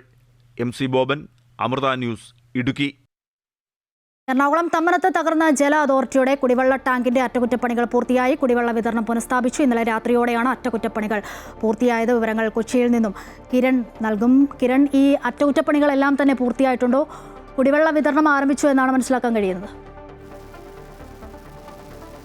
അഖില, ഒരു ദിവസം ഈ കുടിവെള്ളം മുടങ്ങിയെങ്കിലും ഈ അറ്റകുറ്റപ്പണികൾ പൂർത്തിയാക്കിക്കൊണ്ട് നഗരത്തിലെ കുടിവെള്ള വിതരണം വീണ്ടും പുനഃസ്ഥാപിക്കാൻ സാധിച്ചിരിക്കുകയാണ്. ഇന്നലെ രാത്രി 11 മണിയോടുകൂടിയാണ് തമ്മനത്തെ ഈ കഴിഞ്ഞ ദിവസം പൊട്ടിയ ജല അതോറിറ്റിയുടെ വാട്ടർ ടാങ്കിൻ്റെ നിർമ്മാണ പ്രവൃത്തികൾ ഈ അറ്റകുറ്റപ്പണികൾ പൂർത്തിയാക്കിയിരിക്കുന്നത്. നഗരത്തിലേക്കും ഒപ്പം തന്നെ ചേരാനല്ലൂർ പഞ്ചായത്തിലേക്ക്, നഗരത്തിന് സമീപമുള്ള പഞ്ചായത്താണ് ഈ ചേരാനല്ലൂർ പഞ്ചായത്ത്. ഈ ചേരാനല്ലൂർ പഞ്ചായത്തിലേക്കടക്കം ഇപ്പോൾ കുടിവെള്ള വിതരണം പുനഃസ്ഥാപിക്കാൻ സാധിച്ചിട്ടുണ്ട്. കഴിഞ്ഞ ദിവസങ്ങളിൽ വലിയൊരു പ്രതിസന്ധി തന്നെയായിരുന്നു ഈ ടാങ്ക് പൊട്ടിയതിനെ തുടർന്ന് നഗരത്തിലുണ്ടായിരുന്നത്. നഗരത്തിലെ പ്രധാന സ്ഥലങ്ങളിലേക്കെല്ലാം തന്നെ കുടിവെള്ള വിതരണം നിലക്കുന്ന ഒരു സാഹചര്യം ഉണ്ടായിരുന്നു. തൊട്ടടുത്ത പഞ്ചായത്തുകളായിട്ടുള്ള ചേരാനല്ലൂരും ഒപ്പം സമീപ പ്രദേശമായിട്ടുള്ള തൃപ്പൂണിത്തുറയിലേക്കടക്കം ഈ കുടിവെള്ള വിതരണം തടസ്സപ്പെടുന്നതായിട്ടുള്ള ഒരു സാഹചര്യമായിരുന്നു ഉണ്ടായിരുന്നത്. ഈ ഇന്നലത്തെ ഒരു പ്രതിസന്ധി പരിഹരിക്കുന്നതിന് വേണ്ടി താൽക്കാലികമായിട്ട് ടാങ്കറുകളിൽ വെള്ളം എത്തിച്ചുകൊണ്ട് നഗരസഭയും ഈ മറ്റ് തദ്ദേശ സ്ഥാപനങ്ങളും വെള്ളം എത്തിച്ചു കൊണ്ടുപോകുന്നതായിട്ടുള്ള ഒരു സാഹചര്യം തന്നെയായിരുന്നു ഉണ്ടായിരുന്നത്. അങ്ങനെയാണ് താൽക്കാലികമായിട്ട് കുടിവെള്ള പ്രതിസന്ധി കഴിഞ്ഞ ദിവസങ്ങളിൽ പരിഹരിക്കാൻ സാധിച്ചത്. വലിയൊരു ശ്രമം തന്നെയായിരുന്നു. കഴിഞ്ഞ വലിയ ടാങ്കായിരുന്നു ഈ തമ്മനത്തെ ജലസംഭരണിയിലുള്ളത്. 2 പ്രധാനപ്പെട്ട ടാങ്കുകൾ. ഇതിൽ കഴിഞ്ഞ ദിവസം തകർന്നത് 1.35 കോടി ലിറ്റർ വെള്ളം സംഭരിക്കാൻ കഴിയുന്ന ഒരു ടാങ്കായിരുന്നു. ഈ നമ്മൾ ദൃശ്യങ്ങളിൽ കാണുന്ന പോലെ ഇതിൻ്റെ ഒരു ഭാഗം ഇടിഞ്ഞു പോകുന്ന ഒരു സാഹചര്യമായിരുന്നു കഴിഞ്ഞ ദിവസം ഉണ്ടായിരുന്നത്. ഉടനെ തന്നെ സമീപ പ്രദേശങ്ങളിലേക്ക് വെള്ളം ഇരച്ചു കയറുകയും വലിയ നാശനഷ്ടങ്ങൾ ഉണ്ടാകുന്ന അടക്കമുള്ള സാഹചര്യങ്ങൾ ഉണ്ടായിരുന്നു. ഏതായാലും ഉടനെ തന്നെ ഇതിൽ ഇടപെടുകയും ജല അതോറിറ്റിയുടെ ഉദ്യോഗസ്ഥരും ജീവനക്കാരും എത്തി ഇതിൽ ബാക്കി അറ്റകുറ്റപ്പണികളൊക്കെ എല്ലാം തന്നെ പൂർത്തിയാക്കുകയും ചെയ്യുകയുണ്ടായിരുന്നു. ശ്രമകരമായിട്ടുള്ള പ്രവൃത്തി തന്നെയായിരുന്നു കഴിഞ്ഞ ഏതാനും മണിക്കൂറുകളോളം ഇവിടെ നടന്നിരുന്നത്. ഈ നിർമ്മാണ പ്രവൃത്തികളൊക്കെ എല്ലാം തന്നെ പൂർത്തിയായിട്ടുണ്ട്.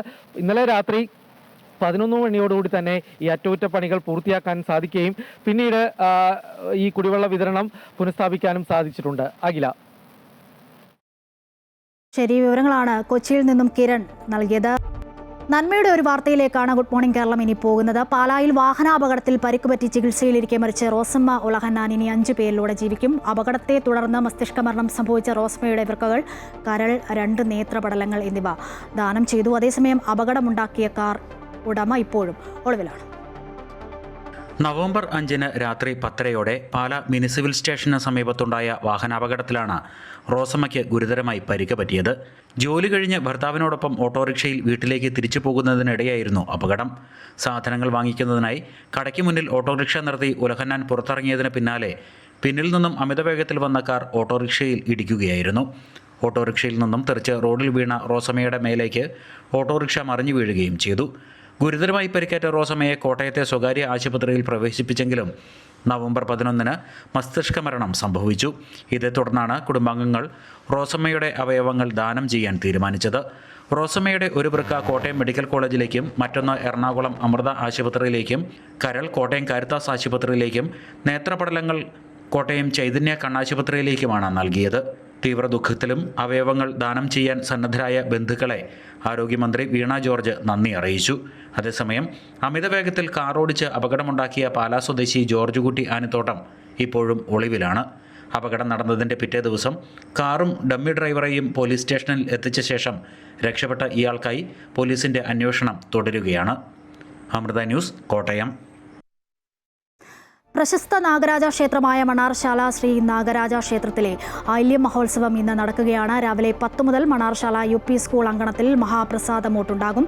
ഉച്ചപൂജയ്ക്ക് ശേഷം കുടുംബക്കാരണവരുമായി നിലവറയോട് ചേർന്നുള്ള തളത്തിൽ ശംഖ്, കുരവ എന്നിവയുടെ അകമ്പടിയോടെ ആയില്യം പൂജയ്ക്കായുള്ള നാഗപത്മക്കളം വരയ്ക്കും. കളം പൂർത്തിയാകുന്നതോടെ അമ്മ തീർത്ഥക്കുളത്തിൽ കുളിച്ച് ക്ഷേത്രത്തിലെത്തിയ ശേഷം ആയില്യം എഴുന്നള്ളത്ത് നടത്തും. എഴുന്നള്ളത്ത് ഇല്ലത്ത് എത്തുന്നതോടെ അമ്മയുടെ കാർമ്മികത്വത്തിൽ ആയില്യ പൂജ ആരംഭിക്കും. 100 പാലും ഗുരുതി തട്ടിന്മേൽ 100 പാലും ഉൾപ്പെടെയുള്ള പൂജകൾ ഉണ്ടായിരിക്കും. ഇതിനുശേഷം വലിയമ്മയുടെ ആചാരപരമായ ക്ഷേത്ര ദർശനത്തോടെ ആയില്യം നാളിലെ ആഘോഷങ്ങൾ പൂർത്തിയാകും. വൻ ഭക്തജന തിരക്ക് പരിഗണിച്ച് ശക്തമായ സുരക്ഷാ ക്രമീകരണങ്ങളാണ് ക്ഷേത്രത്തിൽ ഒരുക്കിയിട്ടുള്ളത്. മാനസിക വെല്ലുവിളി നേരിടുന്ന മകന് കൂട്ടായി വാർദ്ധക്യത്തിന്റെ അവശതകൾ നേരിടുന്ന ഒരച്ഛൻ. വിചിത്രമായ മാനദണ്ഡങ്ങൾ നിരത്തി അതിദരിദ്ര പട്ടികയിൽ നിന്നും പഞ്ചായത്തും ഇവരെ ഒഴിവാക്കി. കൊല്ലം ജില്ലയിൽ കല്ലുവാതുക്കൽ ഗ്രാമപഞ്ചായത്ത് 18-ാം വാർഡിലാണ് ഈ ദുരിത ജീവിത കാഴ്ചകൾ.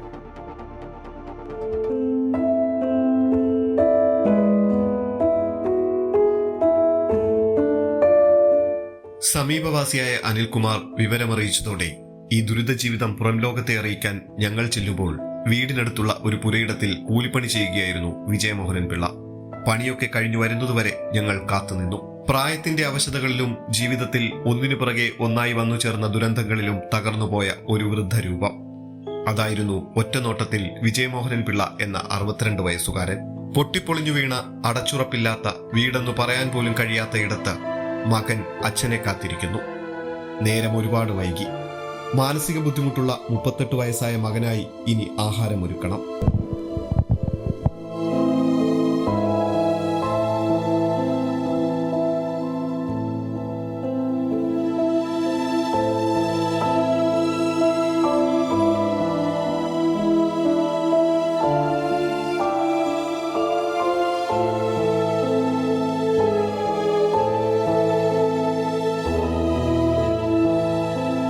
വോട്ടെന്ന അക്കങ്ങളിലൂടെ പഞ്ചായത്ത് തലം മുതൽ അധികാരം കൈയാളുന്നവർക്ക് മുന്നിൽ വിജയമോഹനൻ പിള്ള ജീവിതം പറഞ്ഞു നോക്കി. പക്ഷേ അവരുടെ മറുപടി, പഞ്ചായത്തിലൊക്കെ ഒരുപാട് അപേക്ഷ കൊടുത്തു. അവർ പറഞ്ഞ പിന്നെ അത് പേരിൻ്റെ അറ്റത്ത് പിള്ള എന്നതുകൊണ്ടാണ് കിട്ടാത്തതെന്ന് പറഞ്ഞു. ഒരുപാട് അപേക്ഷ കൊടുത്തിട്ടുണ്ട്. ഭാര്യ മരിക്കുന്നതിന് മുമ്പും ഭാര്യ മരിച്ചിട്ട് 11 വർഷമാകുമ്പോൾ, ഈ ജനുവരി 6-ാം തീയതി 11 വർഷമാകും. അതിന് മുമ്പേ അപേക്ഷ കൊടുത്ത് അതെല്ലാം അവർ തള്ളിക്കളഞ്ഞു. നായന്മാർക്കൊന്നും പിന്നെ വീട് കിട്ടത്തില്ല. പിള്ള ഉള്ളവർക്ക് പിന്നെ അത് പിന്നെ ഇത് അർഹതയില്ലെന്ന്, പഞ്ചായത്തിൽ നിന്ന് അർഹതയില്ലെന്ന്. പേരിന്റെ ഒടുവിൽ ഒരു പിള്ള ഉണ്ടായിപ്പോയതാണ് ആനുകൂല്യങ്ങൾ കിട്ടാത്തതെന്ന പഞ്ചായത്തിന്റെ മറുപടിയിൽ ജീവിതം അവസാനിപ്പിക്കാൻ പലപ്പോഴും ശ്രമിച്ചു. ഭാര്യ ക്യാൻസർ വന്നു മരിച്ചിട്ട് 11 വർഷമായി. ആരോഗ്യ പ്രശ്നങ്ങൾ ഉള്ളതിനാൽ പലപ്പോഴും ചെറിയ ജോലികൾക്ക് പോലും പോകാൻ കഴിയുന്നില്ല. പല ദിവസങ്ങളിലും പട്ടിണിയാണ്. സർക്കാരിൽ നിന്നും പഞ്ചായത്തിൽ നിന്നും ഒന്നും കിട്ടുമെന്ന് ഇനി കരുതുന്നില്ല എന്നാണ് പ്രതീക്ഷകൾ നഷ്ടപ്പെട്ട വിജയമോഹനൻ പിള്ള പറയുന്നത്. കരുതുന്ന ഒരു പ്രതീക്ഷയില്ല, അത് ഉറപ്പ്. പഞ്ചായത്തിൽ നിന്നുമില്ല. പിന്നെ നമ്മൾ എന്തോ പ്രതീക്ഷ ഇവിടെ അങ്ങനെ കിടന്ന അവസാനം പിന്നെ തീരെ വയ്യാതാകുമ്പം കയറെടുക്കും. അത് തന്നെ മാർഗം. ഇനി സംസാരിക്കാൻ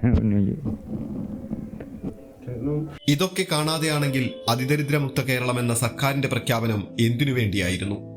മതിയായ വരുമാന മാർഗങ്ങളോ വീടുൾപ്പെടെയുള്ള അടിസ്ഥാന സൗകര്യങ്ങളോ ഇല്ലാത്തവരും ആഹാരത്തിന് പോലും മറ്റുള്ളവരെ ആശ്രയിക്കേണ്ടി വരുന്നവരും നരകയാതനയിൽ നമുക്ക് ചുറ്റുമുള്ളപ്പോൾ പ്രഖ്യാപനങ്ങളല്ല, പ്രവൃത്തികളാണ് വേണ്ടത്. ലിസ്റ്റിലെ പേര് നോക്കി വോട്ട് ചോദിച്ചെത്തിയവർക്ക് അല്പമെങ്കിലും മനസാക്ഷി ഉണ്ടായിരുന്നുവെങ്കിൽ ഇവർ ഇന്നും ഈ അവസ്ഥയിൽ തുടരില്ലായിരുന്നു. പ്രഖ്യാപനങ്ങൾ എന്തുമായിക്കോട്ടെ, ഇവരുടെ കൂടി കണ്ണീരൊപ്പിയാൽ മാത്രമേ അതിനൊക്കെ ഒരർത്ഥമുള്ളൂ. പ്രദീപ് വാളത്തുങ്കലിനൊപ്പം സുധീഷ്, അമൃത ന്യൂസ്, കൊല്ലം. ആസ്വാദകർക്ക് കാഴ്ചാവിരുന്നാകുകയാണ് തിരുവനന്തപുരം ഫൈൻ ആർട്സ് കോളേജിലെ മൺസൂൺ ആർട്ട് ഫെസ്റ്റ്. ഈ മാസം 17-ാം തീയതി വരെ നീണ്ടു നിൽക്കുന്ന കലാപ്രദർശനത്തിൽ പ്രവേശനം സൗജന്യമാണ്. 150 കലാകാരന്മാരുടെ കലാസൃഷ്ടികളാണ് ഇവിടെ ഒരുക്കിയിട്ടുള്ളത്.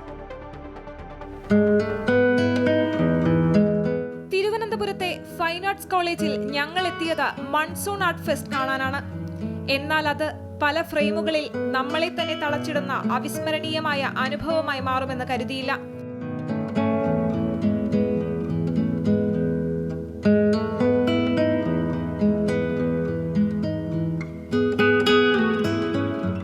കോട്ടയം ആർട്ട് ഫൗണ്ടേഷന്റെ നേതൃത്വത്തിലാണ് മൺസൂൺ ആർട്ട് ഫെസ്റ്റ് സംഘടിപ്പിക്കുന്നത്. TR ഉദയകുമാറാണ് കൂട്ടായ്മയുടെ അമരക്കാരൻ. ഈ മൺസൂൺ ആർട്ട് ഫെസ്റ്റ് തുടങ്ങിയിട്ട് ഇപ്പം 8 വർഷമാകുന്നു. ഇത് തുടങ്ങിയത് എൻ്റെ ഒരു ഉദ്ദേശം എന്ന് പറഞ്ഞാൽ, നമുക്കറിയാം നമ്മളിപ്പോൾ നമ്മൾ വഴക്ക് കൂടുകയും നമ്മൾ സ്നേഹിക്കുകയും ഒക്കെ ചെയ്യുന്നത് നവമാധ്യമങ്ങളിലൂടെയാണ്. അപ്പോൾ അതിന് ഒരു പണ്ടൊക്കെ നമ്മൾ അങ്ങനെയായിരുന്നില്ല. അപ്പോൾ വീണ്ടും നമ്മൾ ആ പഴയ ഒരു കാലത്തിലേക്ക് ഒരു മടങ്ങി വരവിന് വേണ്ടി ഉള്ള ഒരു ശ്രമം കൂടിയാണിത്.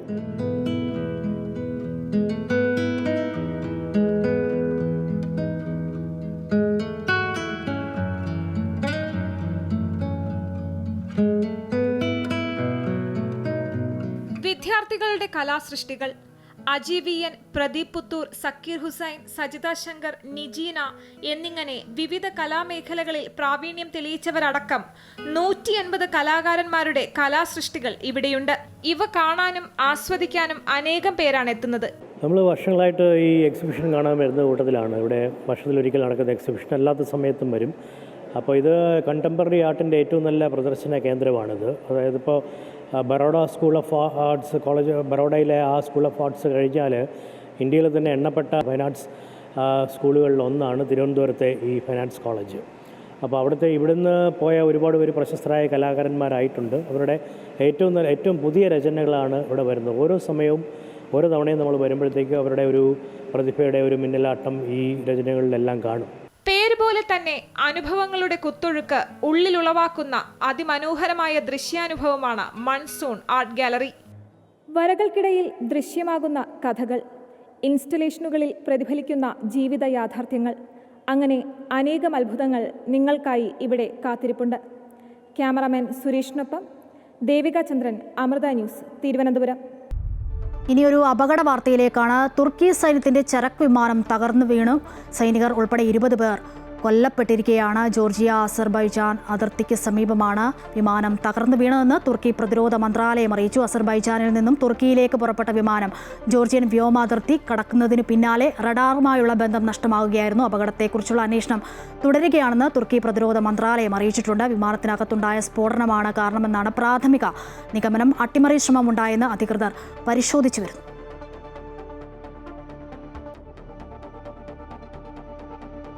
ദേശീയപാതയിൽ 6 വരി നിർമ്മാണം പൂർത്തിയായ കാസർഗോഡ് 1-ാം റീച്ചിൽ ടോൾ പ്ലാസയിൽ യൂസർ ഫീസ് ഏർപ്പെടുത്തി ദേശീയപാത അതോറിറ്റി. ദേശീയപാതയിൽ കുമ്പളയിലാണ് സംസ്ഥാനത്തെ ആദ്യ ടോൾ പ്ലാസ നിലവിൽ വന്നത്. ഇതിനെതിരെ സമരസമിതി നൽകിയ അപ്പീൽ ഹർജിയിൽ വിധി വരാനിരിക്കെയാണ് ടോൾ പിരിവ് ആരംഭിക്കുന്നത്. നിർമ്മാണം പൂർത്തിയായ ദേശീയപാത 66-ൽ കാസർഗോഡ് കുമ്പള ടോൾ പ്ലാസയിൽ യൂസർ ഫീസ് ഈടാക്കുന്ന നടപടികൾക്ക് തുടക്കമായി. ഭാരത സർക്കാർ ഗതാഗത ദേശീയപാത മന്ത്രാലയം പുറത്തിറക്കിയ വിജ്ഞാപനമനുസരിച്ചാണ് നടപടികൾ. ഇത് സംബന്ധിച്ച് പത്രങ്ങളിൽ പരസ്യം നൽകിയാണ് NHAI വിവരം പൊതുജനങ്ങളെ അറിയിച്ചത്. തലപ്പാടി മുതൽ ചെങ്കള വരെയുള്ള 39 കിലോമീറ്റർ റോഡ് ഭാഗത്തിനാണ് ഫീസ് ബാധകമാക്കുന്നത്. കുമ്പള ടൗണിനോട് ചേർന്നുള്ള ഭാഗത്താണ് ടോൾ പ്ലാസ സ്ഥിതി ചെയ്യുന്നത്. ടോൾ പ്ലാസയ്ക്കെതിരെ സമരസമിതി ഹൈക്കോടതി ഡിവിഷൻ ബെഞ്ചിന് നൽകിയിട്ടുള്ള അപ്പീൽ ഹർജിയിൽ വിധി വരാനിരിക്കെയാണ് ടോൾ പിരിക്കുവാനുള്ള നടപടികൾ. കോടതി വിധി അനുകൂലമാകുമെന്ന പ്രതീക്ഷയോടെയാണ് ടോൾ പിരിവ് തുടങ്ങാൻ ദേശീയപാത അതോറിറ്റി തീരുമാനിച്ചതെന്നാണ് വിലയിരുത്തൽ. നിലവിൽ 40 കിലോമീറ്റർ ദൂരത്തിനുള്ളിൽ 2 ടോൾ പ്ലാസകൾക്ക് ഫീസ് നൽകേണ്ടി വരുന്നുവെന്നതാണ് സമരസമിതിയുടെ പ്രധാന ആക്ഷേപം. ഇത് നിയമലംഘനമാണെന്നും സമരസമിതി ചൂണ്ടിക്കാട്ടുന്നു. ജനദ്രോഹപരമായ നടപടിയാണ്. പെരിയയിൽ ടോളിന്റെ പണിയൊക്കെ പൂർത്തീകരിച്ചിരിക്കുകയാണ്. അവിടെ വരേണ്ട ടോളാണ് അത്. അവിടെ റോഡിന്റെ പണി പൂർത്തീകരിച്ചില്ല എന്ന് പറഞ്ഞുകൊണ്ട് ചെങ്കള തലപ്പാടി റീച്ചായ ഈ കുമ്പളയിൽ ഇങ്ങനെ ഒരു ടോൾ ഗേറ്റ് ഇതിനെതിരെ ജനകീയ സമരങ്ങൾ പലതവണ അരങ്ങേറിയിരുന്നു. കാർ, ജീപ്പ്, വാൻ എന്നിവയ്ക്ക് ഒറ്റയാത്രയ്ക്ക് 85 രൂപയും മാസപ്പാസിന് 2890 രൂപയുമാണ് നിരക്ക്. ബസ്, ട്രക്ക് എന്നിവയ്ക്ക് ഒറ്റയാത്രയ്ക്ക് 295 രൂപയും മാസപ്പാസിന് 9790 രൂപയുമാണ്. 24 മണിക്കൂറിനകം തിരിച്ചു പോകുന്ന വാഹനങ്ങൾക്ക് ടോൾ നിരക്കിൽ 50% ഇളവ് ലഭിക്കും. അമൃത ന്യൂസ്, കാസർഗോഡ്. ഇനി ഒരു രസകരമായ വാർത്തയിലേക്കാണ്. ആദ്യ കൂടിക്കാഴ്ചയിൽ കാമുകന്റെ സ്കൂട്ടറും മൊബൈൽ ഫോണും മോഷ്ടിച്ച് കാമുകി സ്ഥലം വിട്ടു. കൊച്ചി ലുലു മാളിലാണ് വെള്ളിയാഴ്ച ഈ സംഭവം ഉണ്ടാകുന്നത്. യുവാവിന്റെ പരാതിയിൽ കളമശ്ശേരി പോലീസ് കേസെടുത്തു. എറണാകുളം കൈപ്പട്ടൂർ സ്വദേശിയായ 24-കാരന്റെ പുത്തൻ യമഹ ഫസീനോ സ്കൂട്ടറാണ് കാമുകി മോഷ്ടിച്ച് കടന്നു കളഞ്ഞത്. വാട്സപ്പിൽ വഴിതെറ്റി വന്ന ഒരു മെസ്സേജാണ് ഇരുവരും തമ്മിൽ പ്രണയം തുടങ്ങാൻ കാരണം. 1 മാസത്തിലധികം ചാറ്റിംഗ് നീണ്ടു. ഒടുവിൽ മാളിലേക്ക് ക്ഷണം വന്നു. യുവാവ് മാളിന്റെ പാർക്കിംഗ് ഏരിയയിൽ വെച്ച സ്കൂട്ടർ യുവതിയുടെ നിർബന്ധത്തെ തുടർന്ന് തൊട്ടപ്പുറത്തെ കടയ്ക്ക് സമീപത്തേക്ക് മാറ്റി. പിന്നീട് ഫുഡ് കോർട്ടിലേക്ക് കൊണ്ടുപോയി യുവാവിന്റെ ചെലവിൽ ബിരിയാണിയും ജ്യൂസും കഴിച്ചു. ശേഷം സ്കൂട്ടറിന്റെ കീയും മറ്റും വാങ്ങിയെടുത്ത് യുവാവിനോട് കൈ കഴുകിയിട്ട് വരാൻ ആവശ്യപ്പെട്ടു.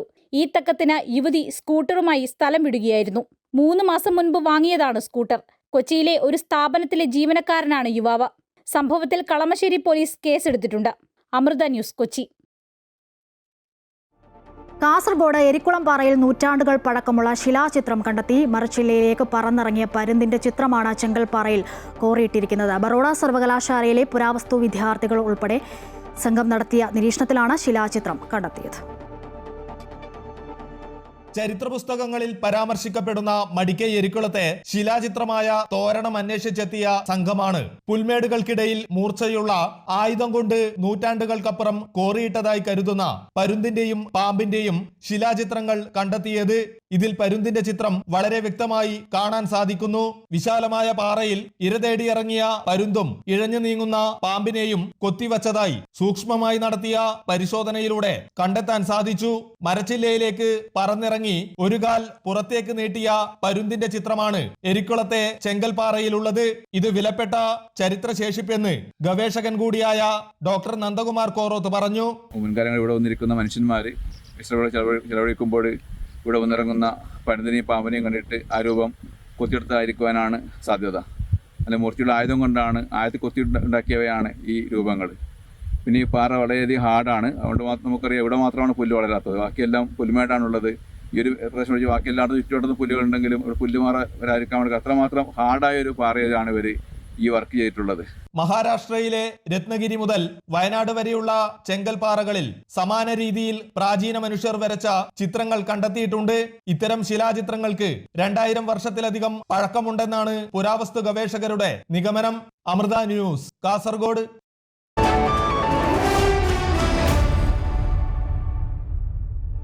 വിപണി വിലയിരുത്തലുകളുമായി ധനകാര്യ ഓഹരി വിദഗ്ധൻ കെ ദിലീപ് ചേരുന്നു. ശ്രീ കെ ദിലീപ്, നമുക്കറിയാം എക്സിറ്റ് പോൾ ഫലങ്ങളൊക്കെ പുറത്തു വന്ന ഈ ഒരു സാഹചര്യത്തിൽ ഇന്നത്തെ മാർക്കറ്റിന്റെ ഒരു മൂവ്മെന്റ് എങ്ങനെയായിരിക്കും ദിലീപ്?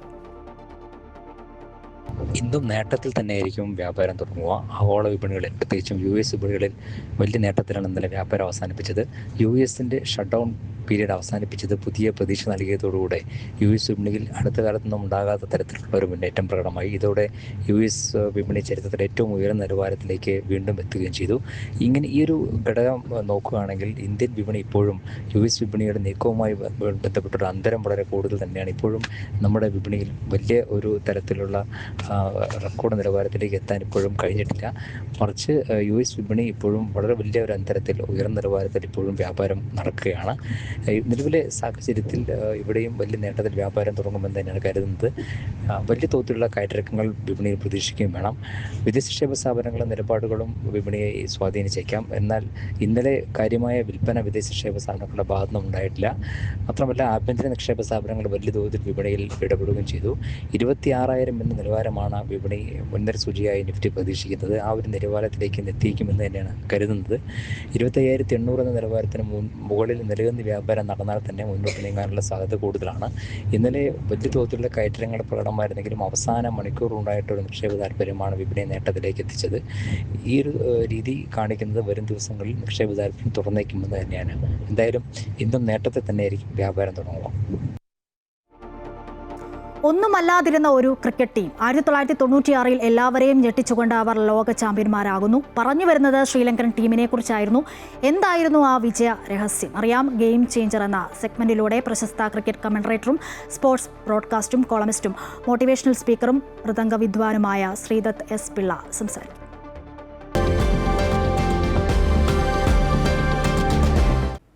ക്രിക്കറ്റ് പ്രേമികൾക്ക്, അതായത് എൻ്റെ പ്രായമൊക്കെ ഉള്ള ക്രിക്കറ്റ് പ്രേമികൾക്ക് തീർച്ചയായിട്ടും അറിയാവുന്ന ഒരു പേരായിരിക്കും ഡാവ് വാട്ട്മോർ എന്ന ഈ മനുഷ്യൻ. ഇന്ന് അദ്ദേഹം എൻ്റെ വളരെ അടുത്തൊരു സുഹൃത്താണ്, എൻ്റെ ഒരു ഫാമിലി മെമ്പർ പോലെ ആണ് അദ്ദേഹം. അതിൻ്റെ കാര്യം എന്താണെന്ന് ചോദിച്ചാൽ ഞങ്ങൾ രണ്ടുപേരും ചേർന്ന് ഒരു ലീഡർഷിപ്പ് വർക്ക്ഷോപ്പ് ചെയ്യാറുണ്ട് കോർപ്പറേറ്റ് ലീഡേഴ്സിന് വേണ്ടിയിട്ട്. ആ വർക്ക്ഷോപ്പിൻ്റെ പേര് ദ ഗെയിം ചേഞ്ചർ എന്ന് തന്നെയാണ്. അതിൻ്റെ ജെനസിസ് അല്ലെങ്കിൽ അതിൻ്റെ ഒരു ഉറവിടം എന്ന് പറയുന്നത് ശ്രീലങ്ക 1996 നമുക്കറിയാം ഒന്നുമല്ലാതിരുന്നൊരു ടീം എല്ലാവരെയും ഞെട്ടിച്ചുകൊണ്ട് ലോക ചാമ്പ്യന്മാരായി എന്നുള്ളതാണ്. അതെങ്ങനെയായി എന്ന് നോക്കുകയാണെങ്കിൽ അതിനകത്തൊരു പ്രോസസ്സ് ഉണ്ടായിരുന്നു. അതിനകത്തൊരു പ്രിപ്പറേറ്ററി പ്രോസസ്സുണ്ട്. എങ്ങനെ തീരെ താഴ്ന്നു കിടന്നൊരു ടീം സ്വയം വിശ്വസിച്ചു അവർക്ക് ലോക ചാമ്പ്യന്മാരാകാൻ പറ്റും എന്നത്. ഞാൻ പറഞ്ഞു വരുന്ന ആ ഒരു പ്രോസസ്സിന് വളരെയധികം സഹായിച്ചത് അന്ന് ഡാവ് വാട്ട്മോർ എന്ന ഫോറിൻ കോച്ചാണ്. Is an Australian. അപ്പോൾ ശ്രീലങ്കയായിട്ട് ചെറിയ ബന്ധമുണ്ട്. അദ്ദേഹത്തിൻ്റെ ലൈഫിൻ്റെ 7 വയസ്സ് വരെ അദ്ദേഹം ശ്രീലങ്കയിലായിരുന്നു. അത് കഴിഞ്ഞ് മെൽബണിലേക്ക് മാറി. അപ്പോൾ എവിടെയോ അച്ഛനമ്മമാർ പറഞ്ഞ ഒരു ശ്രീലങ്കൻ കൾച്ചറിനെ പറ്റി കുറച്ച് ഐഡിയ ഒക്കെ ഉണ്ടായിരുന്നു. പക്ഷേ അദ്ദേഹം വരുമ്പം ഞാൻ ആലോചിച്ചൊരു കാര്യം എന്താണെന്ന് വെച്ചാൽ ശ്രീലങ്കക്കാർ അന്ന് അദ്ദേഹം ഒരു ഫസ്റ്റ് ക്ലാസ് ക്രിക്കറ്ററായിരുന്നു. വിക്ടോറിയയ്ക്ക് വേണ്ടി കളിച്ചു. അതിനുശേഷം 7-8 ടെസ്റ്റ് മാച്ചുകൾ ഓസ്ട്രേലിയയ്ക്ക് വേണ്ടി കളിച്ചു. വലിയ സക്സസ്ഫുൾ ഒന്നും ആയില്ല. ഒരു ബാറ്റ്സ്മാൻ ആയിരുന്നു. അധികമൊന്നും ചെയ്യാൻ പറ്റിയില്ല. അങ്ങനെ അദ്ദേഹം ടീമിൽ നിന്ന് തഴയപ്പെട്ടു. പിന്നെ ഒരു കോച്ചായി. അദ്ദേഹം ശ്രീലങ്കയുടെ കോച്ചിങ് അസൈൻമെൻറ്റ് ഏറ്റെടുക്കുമ്പം വളരെ പ്രോമിനൻ്റ് ആയിട്ടുള്ള കുറേ പേരുകൾ ശ്രീലങ്കയ്ക്കുണ്ടായിരുന്നു. രണത്തുംഗ, അരവിന്ദ് ഡിസിൽവ, മഹാനാമ, ഗുരുസിംഗെ. ഇവരാരും അദ്ദേഹത്തോട് ചോദിച്ചില്ല നിങ്ങളാരാണ് ഞങ്ങളെ കോച്ച് ചെയ്യാൻ, നിങ്ങൾ എത്ര ടെസ്റ്റ് മാച്ച് കളിച്ചിട്ടുണ്ട് എന്നൊരിക്കലും ചോദിച്ചില്ല. They never asked how many test matches have you played. ശ്രീലങ്കക്കാർ ചെയ്ത ഏറ്റവും വലിയൊരു കാര്യം അതാണ്. അതുകൊണ്ട് തന്നെ അവർക്ക് ഇവിടെ നിന്നും അവിടെ എത്താൻ സാധിച്ചു എന്നുള്ളതാണ്.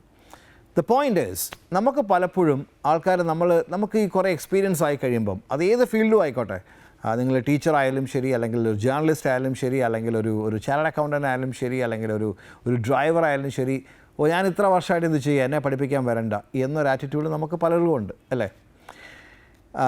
പക്ഷേ നമ്മളെ ഒരു കാര്യം പറഞ്ഞ് നമ്മളെ സഹായിക്കാൻ വരുന്ന ആൾ, ആ ഒരാൾ നമ്മളെക്കാൾ നന്നായിട്ട് ആ കാര്യം ചെയ്യുന്ന ആളാവണം എന്ന് നിർബന്ധമില്ല. പക്ഷേ നമ്മൾ കാണാത്ത ഒരു ആസ്പെക്റ്റ് നമ്മളുടെ പെർഫോമൻസിൽ, അല്ലെങ്കിൽ നമ്മളുടെ പ്രിപ്പറേഷനിൽ, അല്ലെങ്കിൽ നമ്മുടെ ചിന്താഗതിയിൽ നമ്മൾ വിട്ടുപോകുന്നൊരു ആസ്പെക്റ്റും ഒരു പക്ഷേ മറ്റൊരാൾക്ക് പറഞ്ഞു തരാൻ പറ്റും. അങ്ങനെ പറഞ്ഞു തരാൻ ആൾക്കാർ വരുമ്പോൾ നമ്മളുടെ ഈഗോ കൊണ്ടോ അല്ലെങ്കിൽ നമ്മൾ ഏതെങ്കിലും ഒരു കാരണം കൊണ്ടോ അതിനെ തടഞ്ഞു നിർത്തിയ നഷ്ടം അവർക്കല്ല, നഷ്ടം നമുക്ക് തന്നെയാണ്. സോ അതാണ് എനിക്ക് തോന്നിയൊരു കാര്യം. അതായത് നമുക്ക് let's have mentors, let's have people trying to help us. അതിപ്പോൾ ഒരു ഒഫീഷ്യൽ കോച്ച് ആവണമെന്ന് നിർബന്ധമില്ല. നമ്മളുടെ ഇമ്പ്രൂവ്മെൻറ്റ് ആരൊക്കെ എന്തൊക്കെ സഹായിക്കുന്നു, അത് ഏത് ലെവലുള്ള ആൾക്കാരും ആയിക്കോട്ടെ, അങ്ങനെ ഒരു മനോഭാവം കാണിച്ചാൽ അതിൻ്റെ ഗുണം നമുക്ക് തന്നെയാണ്. So let's not ask how many test matches have you played. നമുക്കങ്ങനെ ചോദിക്കേണ്ട. നമുക്ക് അവർ പറയുന്ന കാര്യത്തിൽ എന്തെങ്കിലും കഴമ്പുണ്ടോ, അത് നമുക്ക് പ്രയോജനപ്പെടുമോ എന്ന് മാത്രം നോക്കിയാൽ മതി. Have A great day.